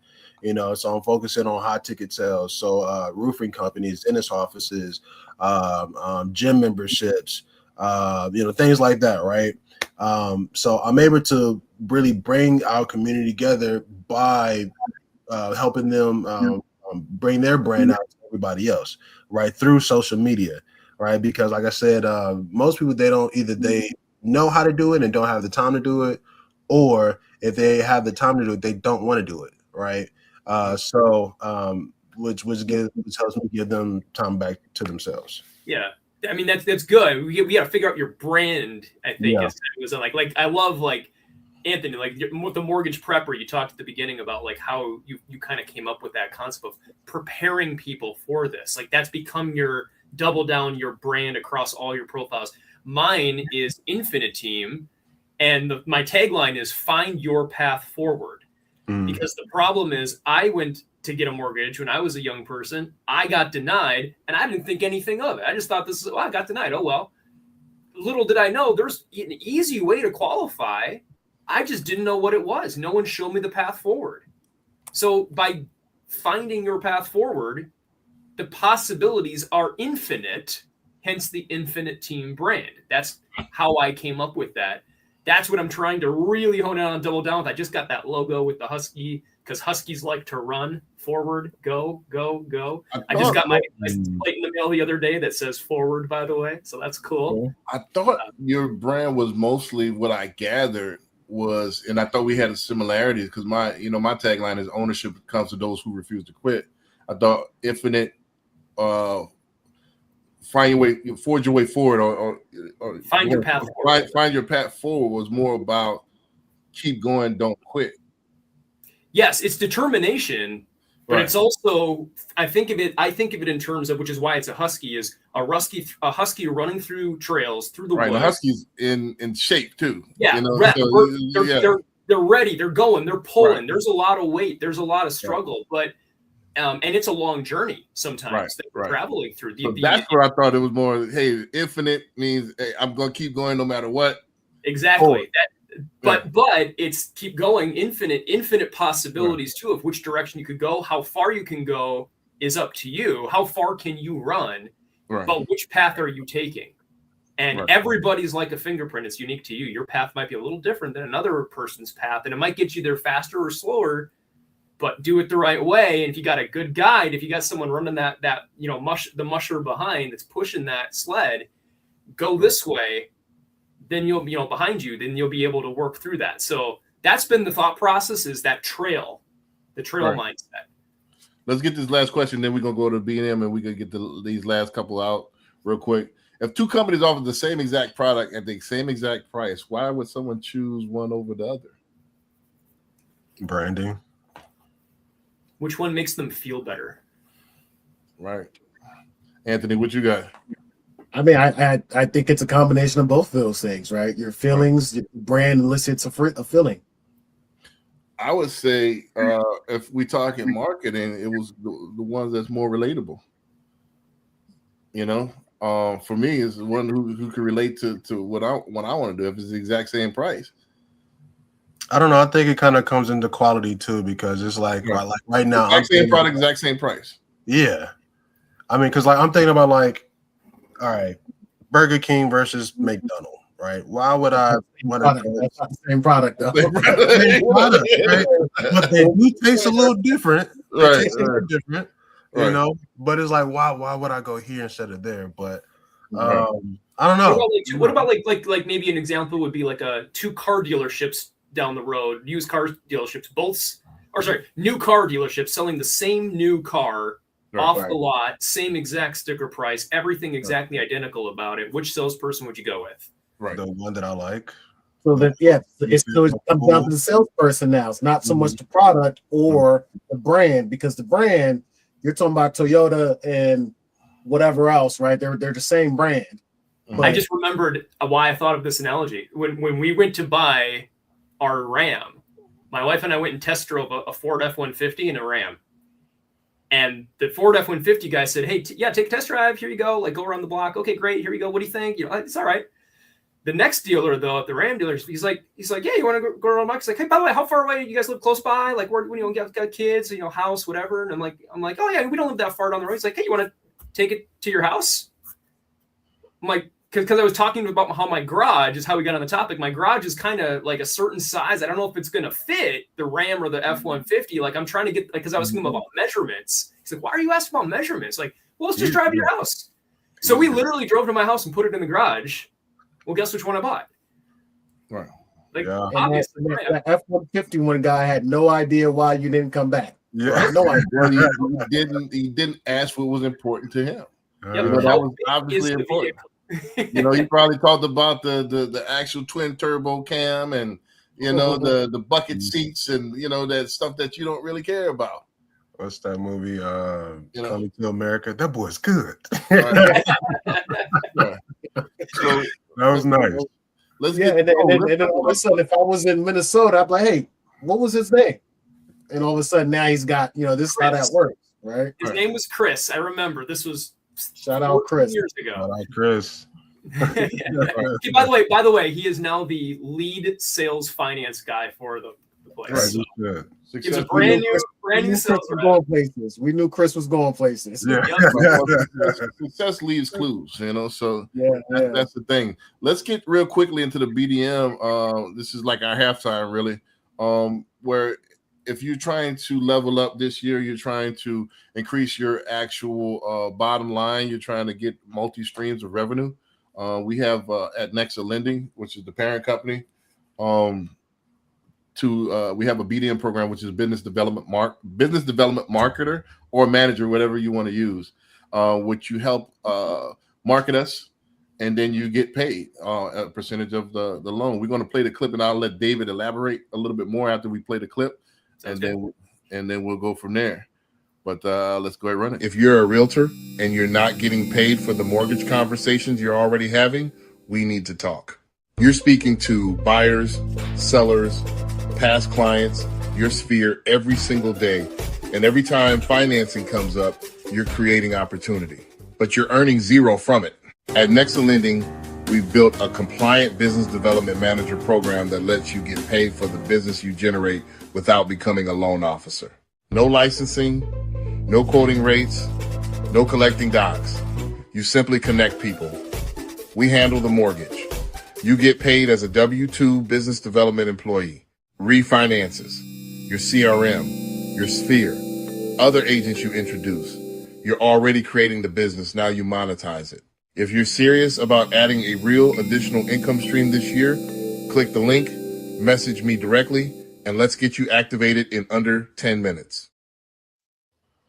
So it really can be that easy.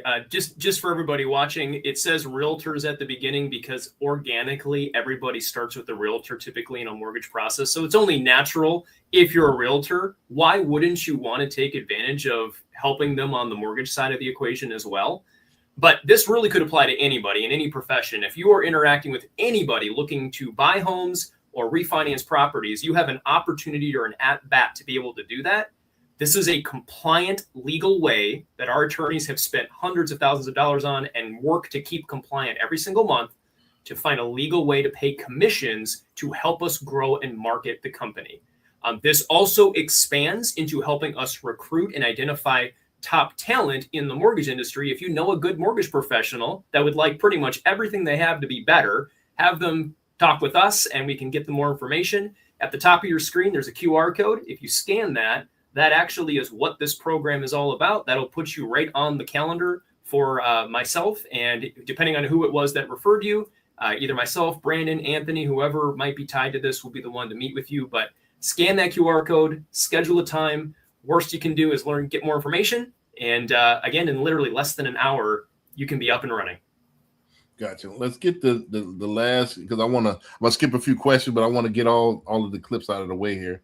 But I want to set this up because this next couple of clips, the last two clips are talking about scarcity. So let's go ahead and run the clip here. And let me know when y'all can see the screen. Yes. All right, cool. Universal principle of persuasion is scarcity. Simply put, people want more of those things they can have less of. When British Airways announced in 2003 that they would no longer be operating the twice daily London-New York Concorde flight because it had become uneconomical to run, sales the very next day took off. Notice, nothing had changed about the Concorde itself. It certainly didn't fly any faster, the service didn't suddenly get better, and the airfare didn't drop. It had simply become a scarce resource, and as a result, people wanted it more. So when it comes to effectively persuading others using the scarcity principle, the science is clear. It's not enough simply to tell people about the benefits they'll gain if they choose your products and services. You'll also need to point out what is unique about your proposition and what they stand to lose if they fail to consider your proposal. Our third principle of influence is Scarcity.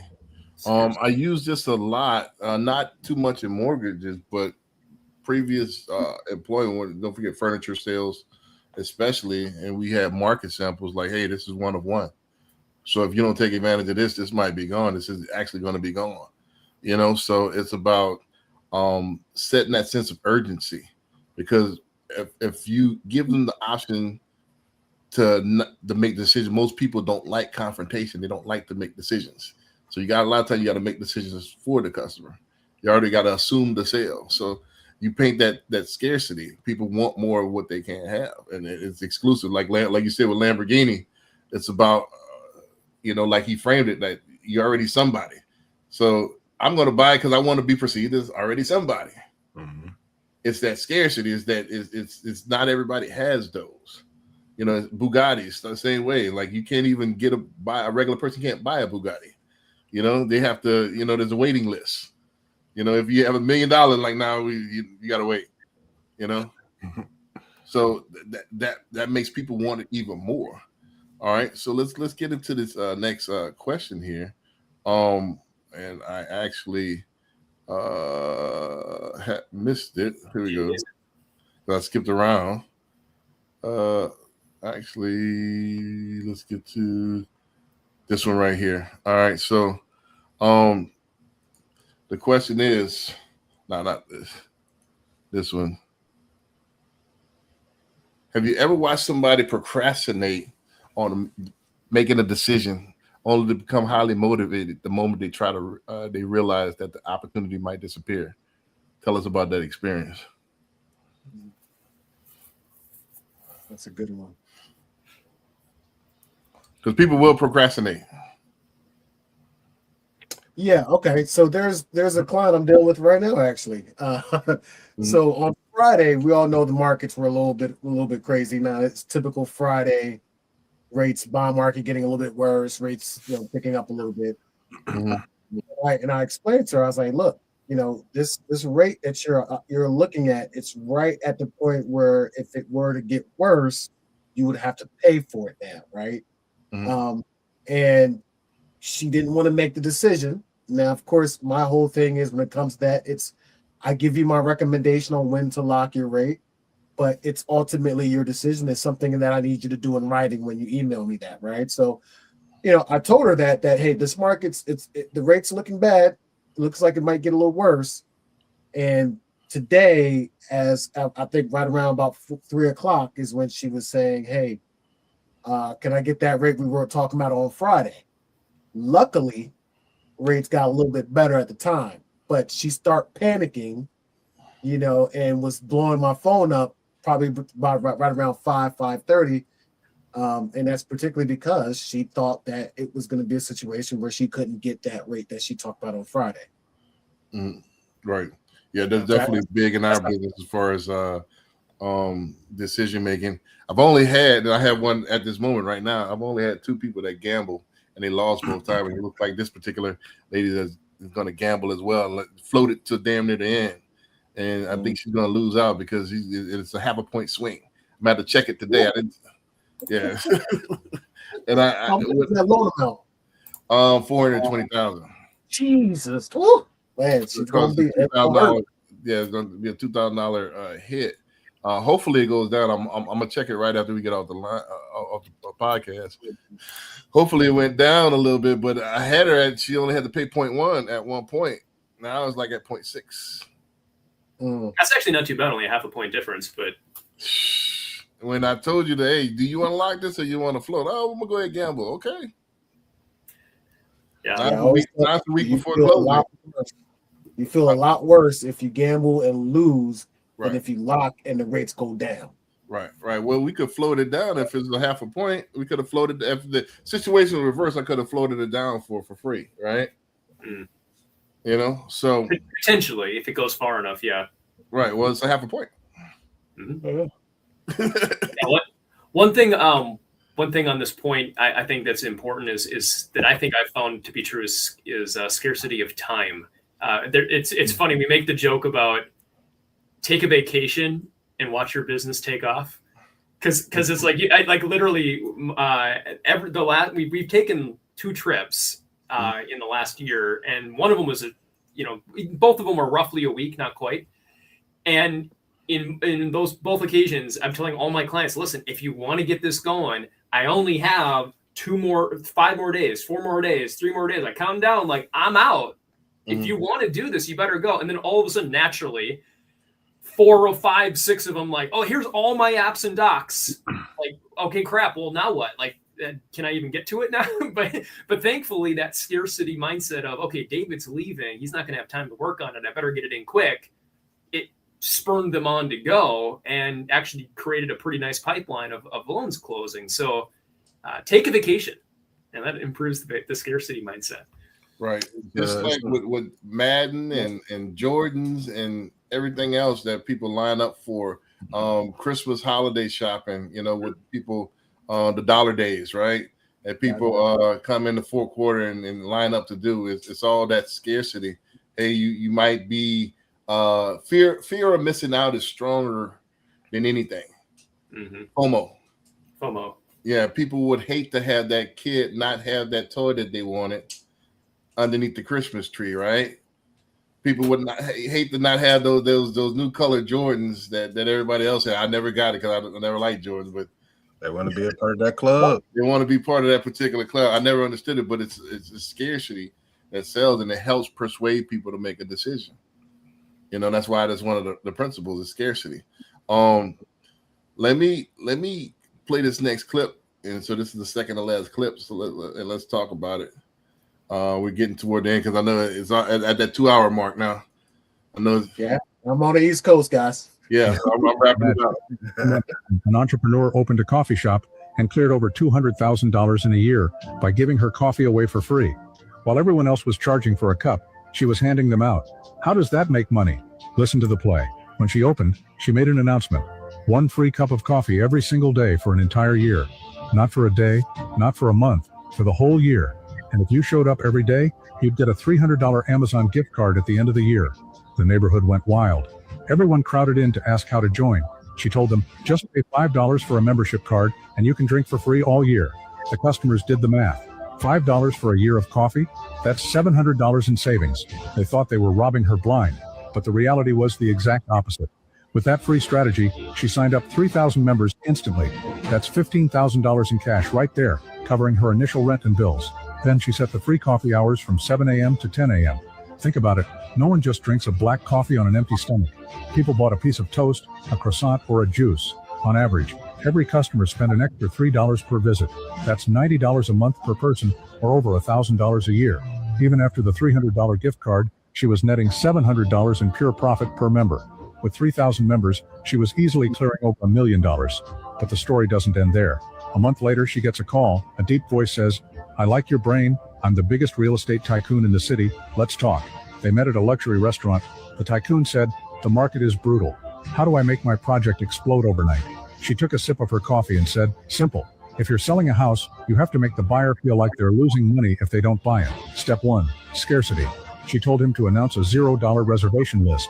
The first 100 people only had to pay a small, fully refundable deposit to lock in an insider discount. This created instant panic. Everyone rushed to get on the list. Step 2, gamification. Every person who reserved a spot got to spin a lucky wheel. Prizes ranged from appliances to 50% off the down payment. Even the worst prize was a useful home appliance. No one wanted to walk away. Step 3, viral growth. Anyone who reserved a spot could invite a friend. If the friend joined, both got an extra discount. The project went viral overnight. On opening day, the sales center was packed, and every single unit sold out in hours. The tycoon was stunned. "You're sharper than any marketing expert I've ever hired. Where did you learn to think like this?" Linda replied, "Ever since I was a kid, my parents made me read books on strategy and human nature. That's when I realized the most powerful thing in the world isn't money or power, it's mindset. Wealth comes from strategy, not just sweat. It comes from seeing the big picture while everyone else is staring at the ground. Powerful minds create powerful people. Successful parents don't just teach their kids to study, they teach them strategy and street smarts from day one. They know the world is a jungle.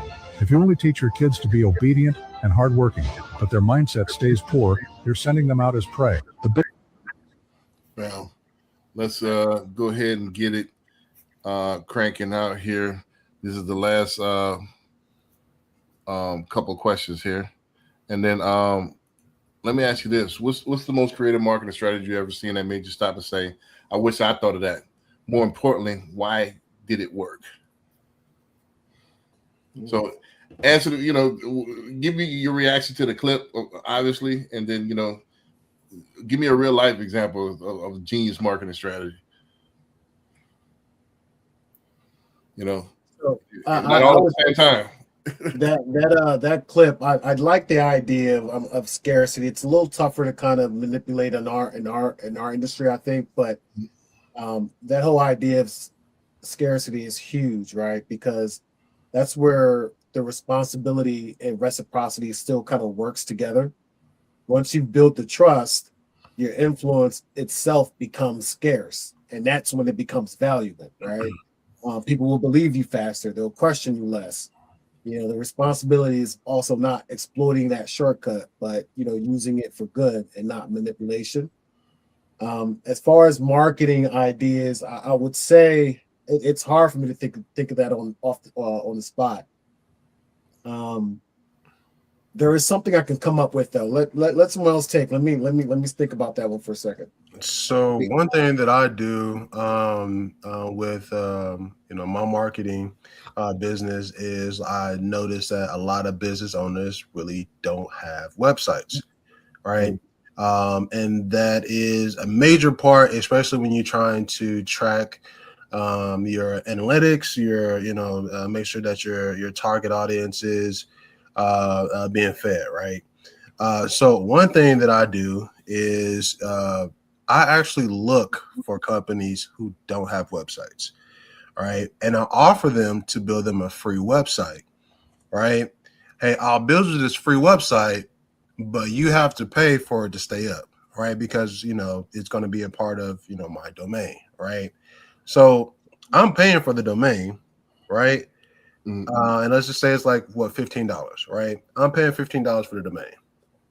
Now I'm telling them, hey, to keep your website up, you know, I built it for free, but to keep your website up, you got to pay me $15. All right. So every time I do that, that's not only paying for mine, my website, but that's keeping theirs and the next person, and the next person. Now I'm just doing compound. Right. So that's just an add-on.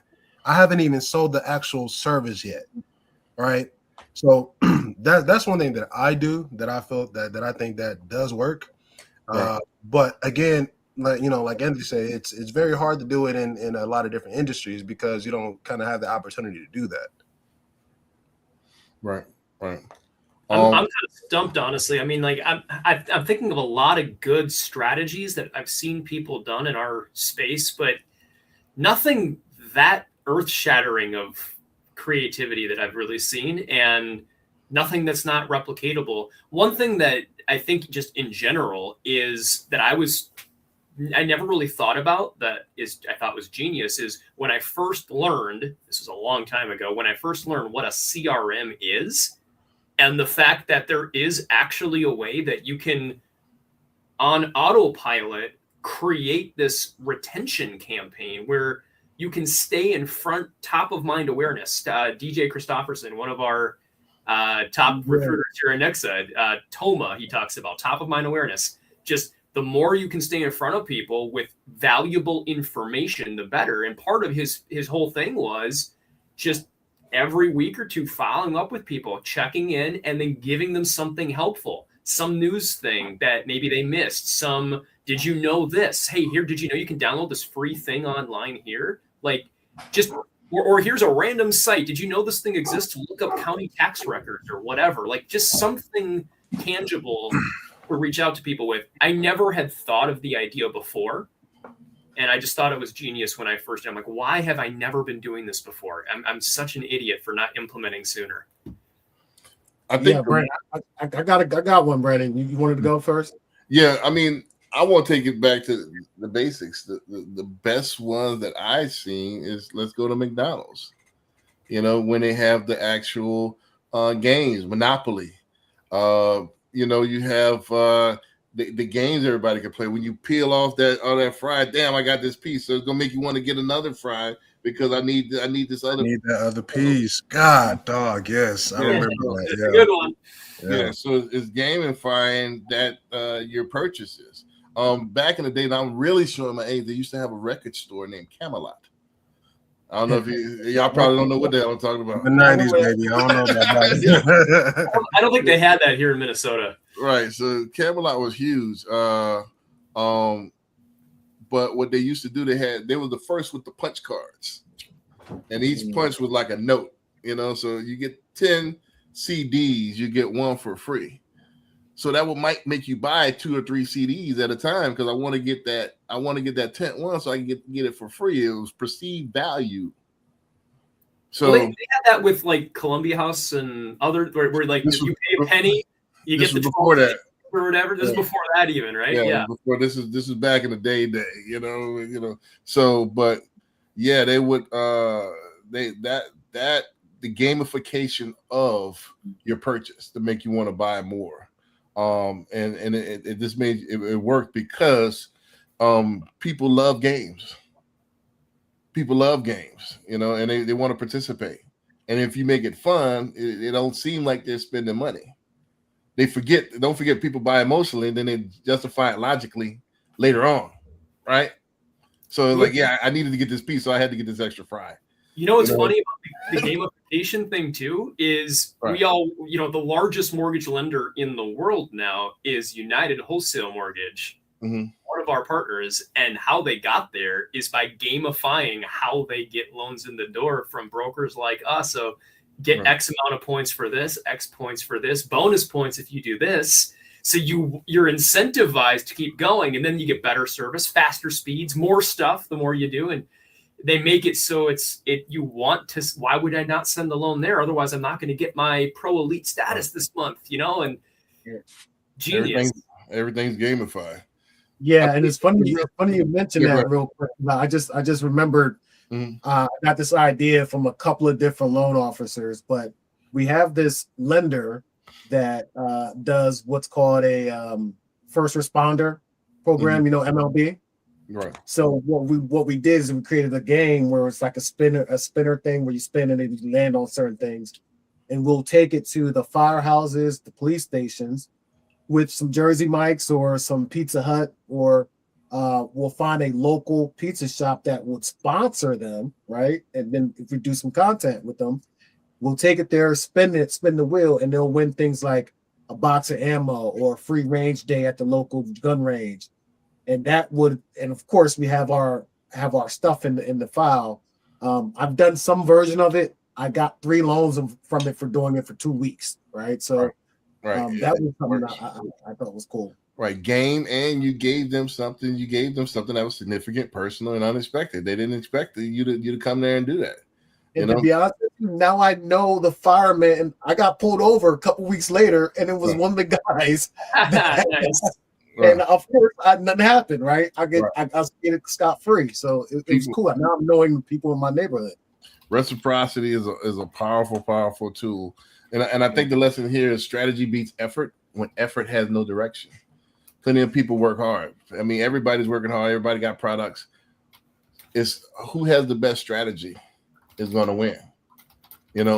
Let's go ahead and play this clip. And before I play this clip, I had a disclaimer on here. And let me see, where is it? I thought I had a disclaimer. Yeah, here we go. Before we discuss this clip, I want to make something very clear. The Power of Ownership podcast is about ethical influence. We don't endorse deception or manipulation to make the sale. So this is FYI, but huh? I like that you shared that. Thank you for adding it. And the reason why we're showing this clip isn't because I agree with the tactic. It's because it illustrates how scarcity and emotion influence human decision making. Simply. I like the clip. I thought about cutting it, but I like what she did just at the end. I don't agree with that. In fact, I might cut the end. This depends on how quick I am on a trigger. But let's go ahead. Now you create scarcity because now I'm gonna want to see the end. Right, now you want to see it. Exactly. So, but I might play the whole thing. But again, I don't endorse the end because I'm completely transparent. But I like the way she set it up. But I wish that what she was saying was true. That would make it even more powerful.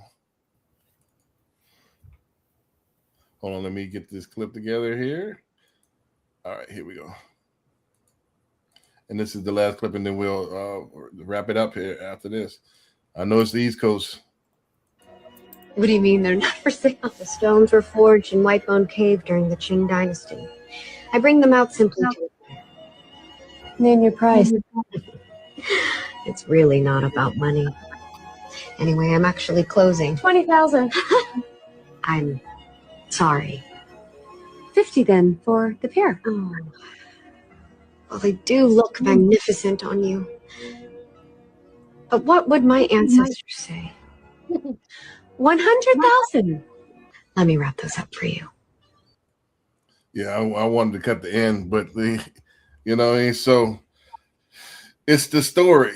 It's the scarcity. It's the that makes people want it even more. It's the story. She says she's told where it was my ancestors. It's perceived value. So it's all of that plays into maximizing the sale. Let's go ahead and get into the last question, and then let's wrap it up. As owners, excuse me. Have you ever watched someone make an emotional buying decision and then immediately start looking for logical reasons to justify it? What did that teach you about human nature? See, I just did that last week. Right. Personally, right?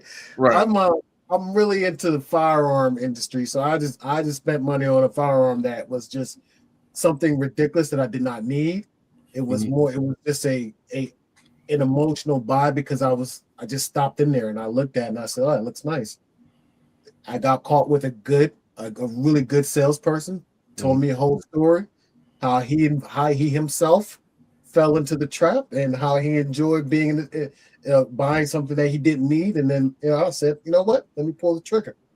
And then I proceeded Not literally. So then I proceeded to justify me spending that kind of exorbitant money. It was ridiculous. More money than I've ever spent on a firearm, and I did not need it whatsoever. Right. But it made me feel good. Right. Exactly. Retail therapy, right? Yeah. Right. Everybody needs it in their lives. Right. Arthur, you want to go ahead and stick it there? Man, these things right here, man, is so crazy. I think Apple did an amazing job with their branding. One thing that you can do on an iPhone, and they pretty much make the same phone every year, more expensive.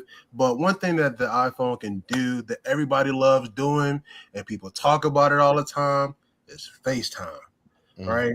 Oh, I can FaceTime you, and I feel like people, act like if you don't have an iPhone, like you're just you ain't a part, like I said, you're not a part of the club, or you can't afford this, or they make you feel less than, right?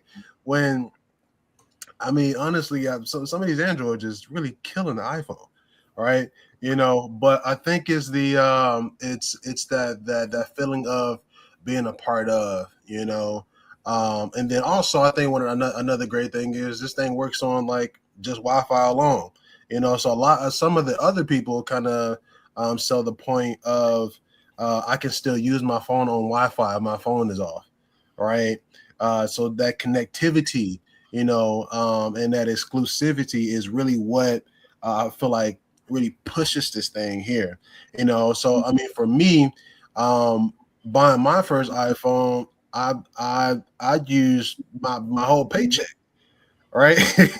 I used my whole paycheck, and I paid for it later, but it made me feel a little bit better when I got a number that night, and I was happy to pull out my phone, and it wasn't crap, and it made me feel nice, all right, it made me feel a little special, right?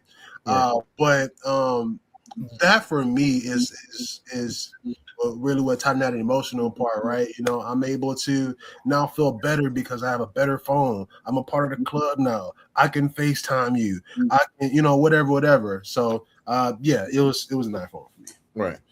Right. Definitely, I definitely agree with that. Day before, I'll let you go after this because I want to get this last question out here after this, but I'll get you in that way I could come back after that. People buy off emotions, period. I've seen several people just buy when I was at Gallery Furniture, just buy because off the strength that Mac did something for the community. Mac helped their sister out and got a whole house full of furniture during the 30 days of December, 30 families that he'd give 30 houses of furniture, right? So just, he did this. So it's emotional, it's an obligation, even though they justify it later. Hey, all right, I just spent $7,000 on this couch. We needed the couch. Mac's a good guy. Why not spend the money? So, but it's emotional. If he didn't stir that emotion, they wouldn't went down the street because a lot of people, unless you're a furniture snob like I am, a couch is a couch. So it's that value that he added, that it was that perceived value that he put into the community, that reciprocity. And myself, just to put it on personal, I make an emotional decision every time I buy a vehicle. I switch out vehicles every year and a half. And that's just because I can. I'm gonna stop there. I'm gonna keep this truck a little while. Or you leave? Nah. I don't have any bills. Yeah. My house is paid for. My truck is paid for. Yeah. So but I don't have any bills. But I buy vehicles. I traded the Range Rover, got the BMW, then I got the BMW, then I went to got the truck. But it's just an emotional thing. I justify like, well, I need a vehicle and I got to look the part. Big I gotta look like I got $1 million. So so I justify it later with the business. However, it's just pure I like cars. I like the smell of new cars. I like the feeling going on a lot. Yeah, give me that one right there. I like the feeling of the people underestimate. I dress in a t-shirt and bummy, and I like the trick salespeople and stuff like that. Like I ain't got any money. Yeah, no, I ain't. And then and I think you mentioned an important part though. You mentioned some pretty nice cars, man. Why didn't you go for the Toyota? The Honda Civic. That's a car too. Right, and that's the emotional part of it. That's the emotional part of it. Like, hey, I don't think I get as much business if I pull up to an open house in the Honda Civic. Right. When I'm hopping out that Range Rover, when I'm hopping out this giant truck, they're like, damn. It's also the same reason I didn't buy the $300 Glock, right? It doesn't. When I'm in the range and everybody looks up that gun on my hip, they're like, "Oh, okay, right, that guy does something, right? What do you do?" Yeah, and then I'm like, "Oh, I need you to do a mortgage. Come here." Right. Yeah, there you go. There you go. It's all about that emotional buying. David, what you got as far as? So my story is, so I might have told this before in a previous episode months ago, but many years ago, a couple of our best friends and I had to drag my wife kicking and screaming to go golfing for the first time. And she did not want to go. And she hated it until the 9th hole. She got a hole-in-one, borrowing clubs from our friend, and immediately asked if we can go buy golf clubs after that for her. And explaining like, well, we're going to go a lot now, right, honey? Like, this actually isn't so bad. And I mean, like, we'll probably, like, how often do you think we're going to go? And like, well, what kind do you think I should get? And literally we drove from there to the store and got clubs. And guess what? I got clubs too while we're at it. So what I learned from that is happy wife, happy life. If she's happy, I'm happy. Everyone's happy. Same thing though with clients, right? Like if the client's happy, I'll be happy. Did she realize that hole-in-one was a one-time thing? Did not realize that at first, I don't think, but it never happened again. But it was a really fun experience to go through that. So, right. Last question. After watching all of the clips, what's one thing that you're taking away from this episode? And I'll let our guest, Arthur, I'll let you go first on that. What's one thing that you're taking away from this episode? One thing that I'm taking away from this episode is, the main topic, reciprocity. So I'm really sitting here thinking, how can I give back to my community? How can I give back to the people who want to shop with me or, do business with me? How can I help them first? To gain a loyal customer, a long-time customer, who's going to also bring me more customers. So, right. I mean, there's ways that we're doing it right now with the digital marketing with the stream. They're giving 2 hours a week our time, 2 to 2.5. You know what I mean? Mm-hmm. I remember Dave when he first said 3 hours. What are y'all guys doing? Like, it's not like you think. Streaming is a little bit different. But we're giving 2 hours a week, donating our time. A little bit more because I pre-produce it. It takes about an hour to pre-produce it, but I'm giving that time out of my week in order to gain visibility, and somebody might learn something, and I want to give really substance. I don't really want to, hey, all right, I like the clip. You like, and do stupidity that has no value. I think a man's purpose, is how much value can you bring, and I have a lot of experience and a lot of value that I could bring to people. And that's what I'm giving, so yeah, it's not just about physical, it's about digital as well. So podcasts and lessons and digital things can happen as well. Anthony, what's the one thing that you're taking away from this episode? So I think the reciprocity and scarcity, how it goes hand in hand with the trust being built as the foundation. Mm-hmm. I think that's the main thing, right? Getting to that trust point as quickly as you possibly can organically, and then making sure that you're providing something in value that they've deemed valuable, because you can provide value all you want that you think is valuable. If they don't see the value in it, then it's not helpful. It's valuable to you, but it's not valuable to me. Exactly. So, I think that's going to be huge for me, is just making sure I'm still building that trust from the jump, making sure the value I'm providing is something that they recognize as value. And ultimately, what you said earlier about making sure I get my reciprocity when I Incredible. over deliver, right? You got to My hook 'em. pleasure. It's exactly, I'm sure you'll do the exact same thing for me if I was working in your business. Oh, no, But if I I hope was that in your can- business or if I were in your home, I know you'll do the same exact thing for me. That's why you think Yeah. Chick-fil-A say my pleasure. Yeah, I see it. Yeah, I remember it. I don't Right. mess with Chick-fil-A, but yeah, I heard. Right. But you got what I'm saying. That's service. We're servants, right? Yeah. You know, so it's my pleasure. You know, but David, what's the one thing that you're taking away from this episode? I need to be a better storyteller so that I can relate better to my clients, because facts tell and stories sell. So if I can really master that art of storytelling and get less focused on facts, more focused on the relatability to the family or the person, I think that will go a long way in not only greater success in business, but a generally better, more enjoyable experience for all involved, including me. Right. And then when you tell those stories, make sure it's relatable to them. You know, That's so what I said. You can relate, relatable right, stories. relatable stories. Because if you're talking about the time that you went to Wisconsin and they don't care nothing about it, you know, you're like, all right, what are you telling me this for? You know, so there has to be something that Purposeful storytelling. Purposeful Is that a better way? right. Or if they ask you your why, that's the perfect opportunity. You know, and just I still think that that story is probably make me actually want to do the same thing on my website, kind of YouTube, to kind of tell your backstory, because people want to know your why. You know, people want to know your why. People want to know that makes you relatable. You know, and telling the story, seeing your dog, seeing everything that's what people want to see. Yeah, You know? I think that was one of the best things I ever did for my business, was hiring a videographer to actually come in and record a couple of videos of just who am I? Right. Just people know who this guy is. People want to know the real you. I mean, that's part of influence. And just to tie this to the last statement again, let's go full circle. Influence is a responsibility. The goal isn't to get better at convincing people. The goal is to become the kind of person whose character, consistency, and value make people want to say yes.